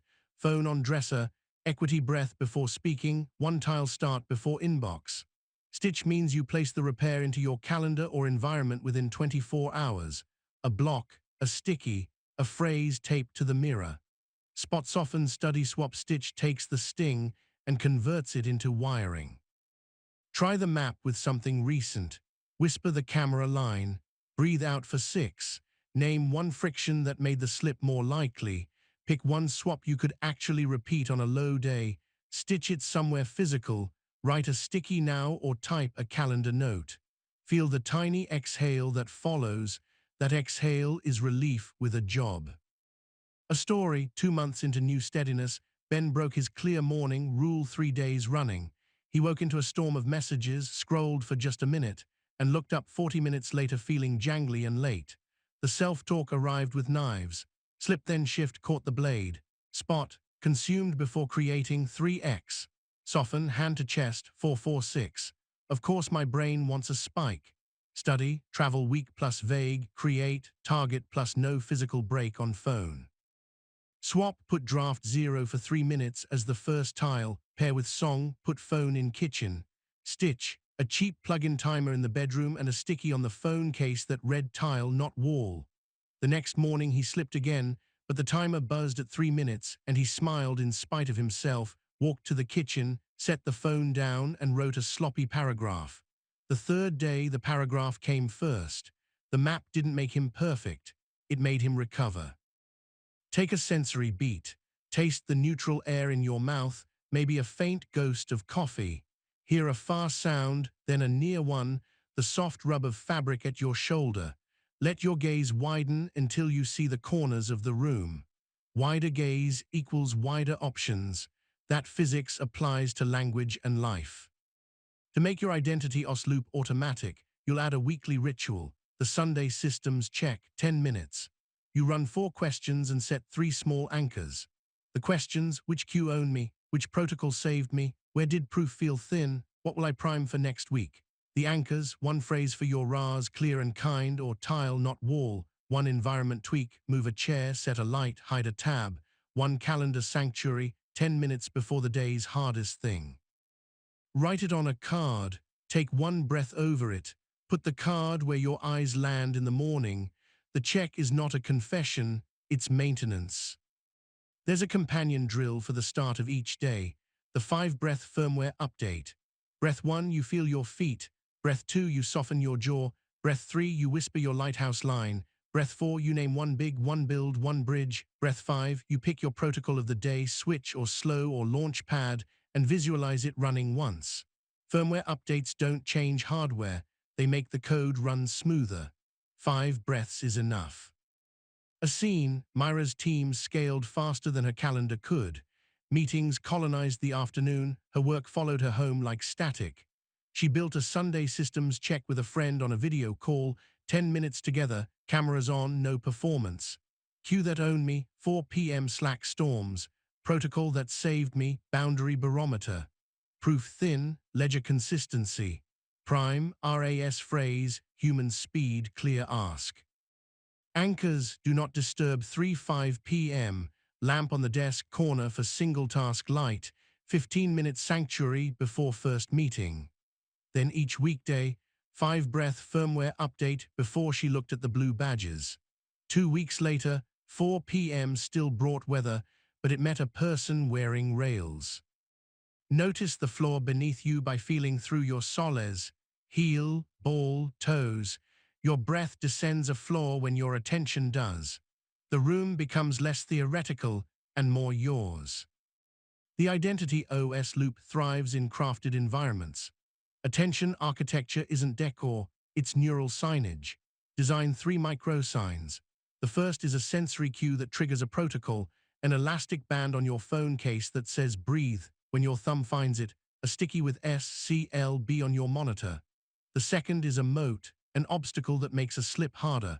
Apps off home screen, headphones in a drawer across the room, meeting chairs turned 10 degrees away from hallway chaos.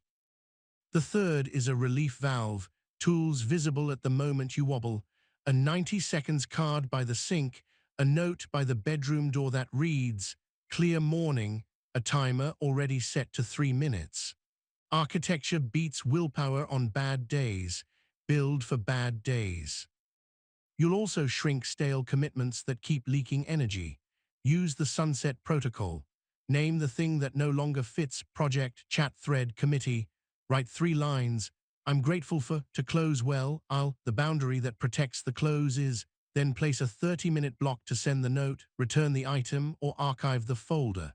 Most reactivity comes from dragging ghosts. Sunsets are humane endings that return coins to your pouch. A story with fluorescent light and the smell of dry marker.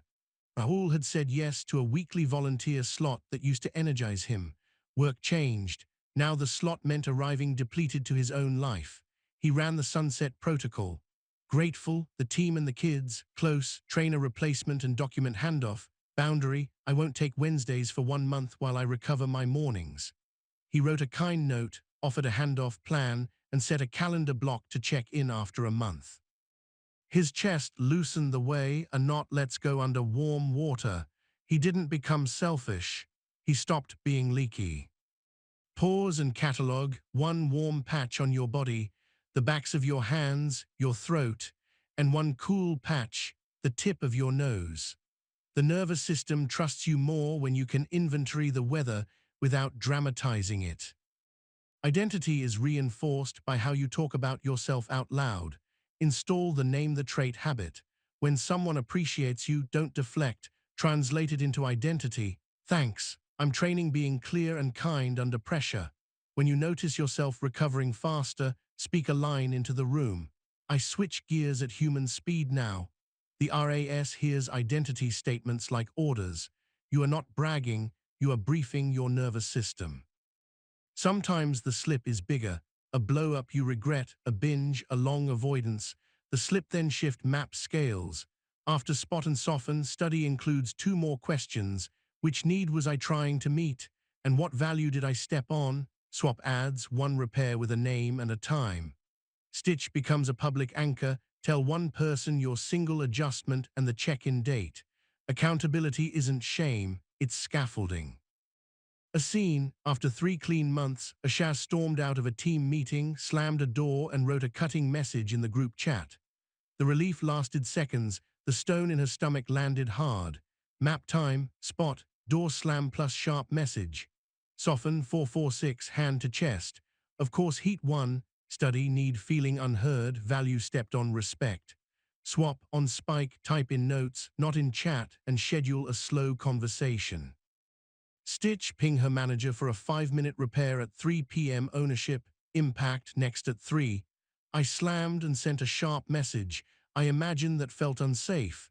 Next time I'll pause 90 seconds and ask, what matters most here? She deleted the cutting line, sent a clear update, and wrote a ledger entry. I clean my mess and learn. The week didn't unravel. Her identity didn't either. Feel your breath again. Your ribs widen sideways on the inhale and slide back on the exhale like quiet doors. The back of your neck softens when your jaw unhooks. The room's smallest sound, maybe a tick, becomes a friend that reminds you you're here. To keep the OS lean, adopt rule of one. For each life domain, work, relationships, health, you carry one default protocol at a time. Work, launch pad. Relationships, slow, health, one tile start for movement. You can still use others, but your default removes choice tax. When you notice the default isn't serving a season, rotate it during your Sunday systems check. Seasonal systems beat rigid systems. Stack a monthly ritual called the Identity Audit. 4 lines, written in your own hand. The person I was most this month. 1 sentence I want to be truer next month. 1 protocol I'll retire for now. 1 that gets promoted to default. Add 1 sensory memory that proves the first sentence. Voice slower, intense room. Shoulders down walking home. Phone sleeping in the kitchen. The audit teaches your brain that identity is something you steward, not a weather report you endure. A story quick and precise. Taran used to call himself chaotic but good. It felt charming until it started costing him promises. After 3 months of identity OS looping, his audit read, "The person I was most, steady under deadline. Next month, steady under feedback. Retire, heroic late-nighters. Promote, 30-30 drop. Sensory memory, felt the heat in cheeks cool after asking a narrowing question." He read it out loud on his balcony under a blue-gray sky that smelled like rain and laughed. Charming was still there. The chaos wasn't writing his script anymore. 1 more sensory beat. Press your thumb and forefinger together. Feel the slight tack and release. Let your eyes rest on an object and trace its edges in your mind. Curve, corner, seam. Your body learns from these small tethers. They are your OS's heartbeat. At this point, the voice in your head that measures might whisper, "But life is still messy." Yes, the OS is not a bubble, it's a ballast. Messy is allowed. Your loop will catch more cues without fanfare. Your map will convert more slips into shifts faster. You will spend more minutes in calm or charged and fewer in wired, not because life got easier, but because your systems got kinder and stronger. Before we close, run a live installation. Pick 1 cue likely in the next 48 hours. Speak your protocol. Picture your proof, a finger on a key, a sentence spoken, a breath felt low. Whisper your prime. Then write a tiny stitch somewhere visible, a card with loop mood on your desk, spot soften study swap stitch on your phone's lock screen, 5 breaths above your sink. The best time to wire is before you need the wire. You are not a bundle of hacks. You are a person with an operating system that honors biology and bends toward dignity. The OS makes your calm durable because it no longer depends on perfect conditions. Your ledger grows. Your RAS hunts for steadiness like a well-trained dog. Your slips lose their teeth because every one of them contains a map back home. And home is not numb. Home is the sanctuary where your breath drops, your gaze widens, your voice lowers, your values steer, and your identity sentence writes itself in acts, not slogans. I am the awareness, not the emotion. I move at human speed. I choose the smallest wise action. I store proof that I am who I say I am. When people ask what changed, you won't give them a speech. You'll say, I built rails, and smile. The weather will keep changing. The city will still have sirens, but you will walk it with a quiet authority that does not need to announce itself. The OS runs, the loop closes, the map waits in your back pocket for the day you need it. You are unshakable not because you never shake, but because shaking is no longer the boss. You've built rails, levers, and language. This final chapter braids them into a life you can carry anywhere, a life where calm isn't fragile, where purpose isn't a speech, and where the person you meant to be shows up on ordinary Tuesdays. Integration is not about doing more. It's about fewer, deeper moves that echo through your day like a steady drum. We'll close with 2 frameworks that make your steadiness self-reinforcing. The Keystone Day Blueprint, which designs one ordinary day to train every system you've learned without fanfare, and the legacy loop, which turns your choices into a story your nervous system believes. You'll leave with one contract you write to yourself, one ritual you can run in 3 minutes, and one image that returns you to center when you forget. Calm becomes culture. Culture becomes character. Begin with the Keystone Day blueprint. A Keystone Day is not perfect. It is repeatable. Think of your waking hours as 3 arcs: opening, making, belonging, and a night landing. The blueprint tucks one protocol and one identity cue into each arc so the day itself trains you. Opening lasts 30 to 60 minutes and teaches your reticular activating system who is in charge. You run Clear Morning, a 5-breath firmware update, then one big, one build, one bridge written in ink. You name your lighthouse line, clear and kind, useful over impressive, or human speed, aloud. You take in sunlight or horizon if you can, and you perform a single 4-4-6 breath while your jaw loosens and the tongue rests heavy. Your mind wants to borrow storms from the future. Opening tells it not yet. Today we steer. Making is the middle. Here you spend your best coins on what matters. You don't declare war on distraction. You declare a focus field. You clear the square foot, whisper tile, not wall, and launch the one tile. Start with the targeting question. What is the smallest wise action that proves I've begun? You pair effort with the dopamine steering wheel, earning it now, then a tiny after reward that trains your striatum to love the right work. You put a moat around one 90-minute block with do not disturb and the stretch zone dial set to calm or charged. Midway you run a sensory reset loop, close, count, cue to switch contexts cleanly. You keep a sticky with S, C, L, B so your hand can find switch, coach and climb, ladder, barometer without thinking. Making is where your brain learns that starting small is how you finish honest. Belonging is woven between tasks and in the rooms you share. This arc isn't only about people, it's about how your nervous system behaves in rooms with other nervous systems. You walk in carrying slow and clean ask like open hands. You use the 3-beat echo to keep oxygen in conversations. You apply the oxygen frame at the start of huddles, aim, movement, heat plan, so the room knows how to breathe. If charge spikes, you run a 90-second pause without apology. Belonging trains your body that safety can be made, not just found. Night landing is where the day is filed. You run clean night, the Aftershock T in 5 minutes, 1 4-4-6 breath, 2 camera facts about your biggest moment, 1 keep and 1 tweak, a self-trust ledger line with a sensory proof, gratitude in shadow for something difficult that sharpened you. You set 1 compass card for tomorrow, purpose, parameters, people, proof scribbled like a simple map, then lights and screens dim. Your amygdala will want a midnight meeting. You tell it, we have a morning meeting instead. Try sketching your Keystone Day with your body present. Sit and feel the chair press back against your weight. The air at your nostrils is thinner than you remember, cool in and warm on the way out. Whisper your lighthouse line.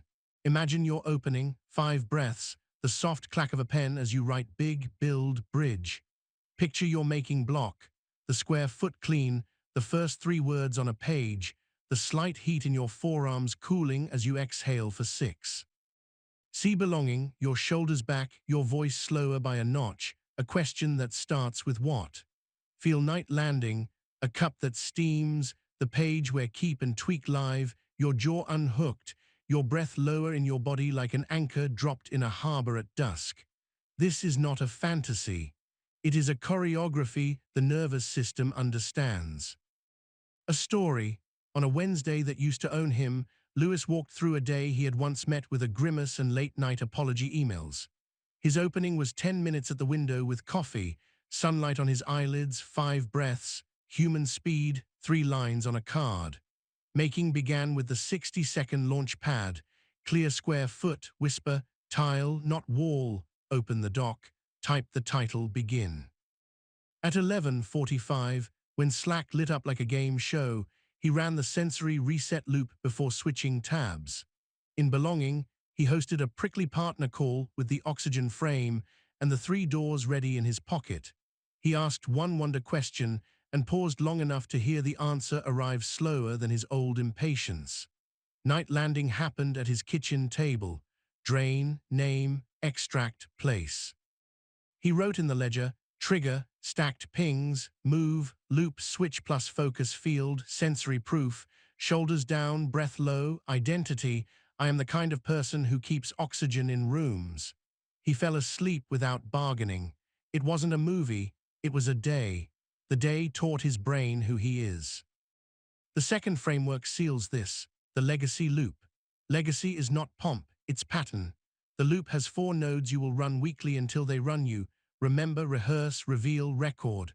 Remember means you pick one story from your life where you showed the value you want to amplify, clear and kind under pressure, honest when it was easier not to be, steady when others wobbled. You write it in 6 lines, camera facts first, feelings second, and you underline the move you want more of. Rehearse means you visualize a near-future scene where that move fits, and you prime it with a sentence and a breath. Reveal means you look for tiny chances to live that move in public without speeches, a narrowing question in a tense room, a one-sentence repair, a precise ask. Record means you write a ledger line that begins, "Today I lived my legacy in miniature." The loop trains your RAs to hunt for places to be the person you respect. You stop waiting for a big moment to justify a big you. Run a first pass now. Let your jaw soften. Scan your body, a mild warmth at your chest, a cooler tickle at your nostrils. Remember, a time you bought 60 seconds and chose a smaller wise action that altered a room. Maybe you said, "What would make this 10% better?" Rehearse, a meeting tomorrow where one question could open a window. Whisper your cue phrase, picture your posture. Reveal, see yourself ask that question with a slower voice. Record, hear the pen scratch ledger paper tonight with one sensory proof. Voice lower, shoulders down. This is not positive thinking, it is specific thinking that writes the code your body will run. Why does this all hold? Because you are giving the brain what it craves, predicted paths that lead to relief and respect. Your amygdala hates blank maps and loves rails. Your prefrontal cortex loves precise questions and loathes vague vows.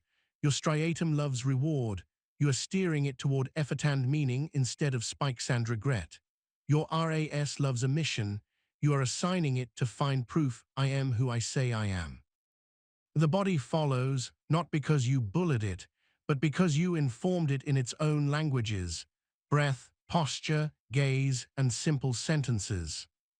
There's one more micro drill that makes your blueprint durable when life gets loud. Call it the 24-hour echo. Each morning, you choose one sentence you want to hear yourself say at night that would make the day a proof of identity. I kept oxygen in the hard room. I began when I didn't feel like it. I asked cleanly instead of hinting. You write the sentence on a card. You put it where your eyes land at noon. At night, you ask, did I live that sentence? If yes, you write a sensory note. If no, you write the smallest wise action you'll take tomorrow at 9 a.m. to tip the scale. The echo turns a day into a single promise and your nervous system into a reliable witness. Take a sensory beat as you choose your echo.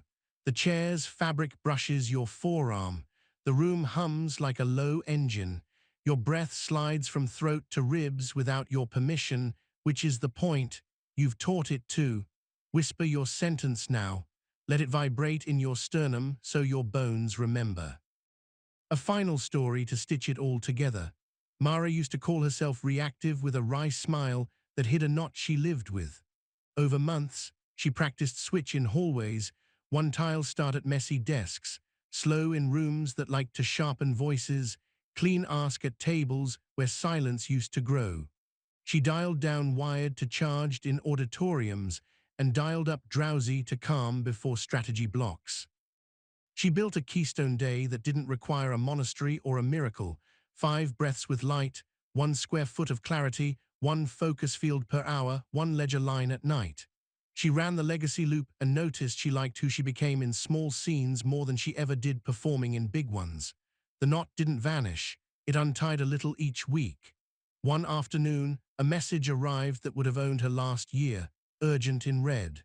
Her chest tightened, heat rose. She smiled at the familiar weather, whispered, 1 click down, and exhaled for 6.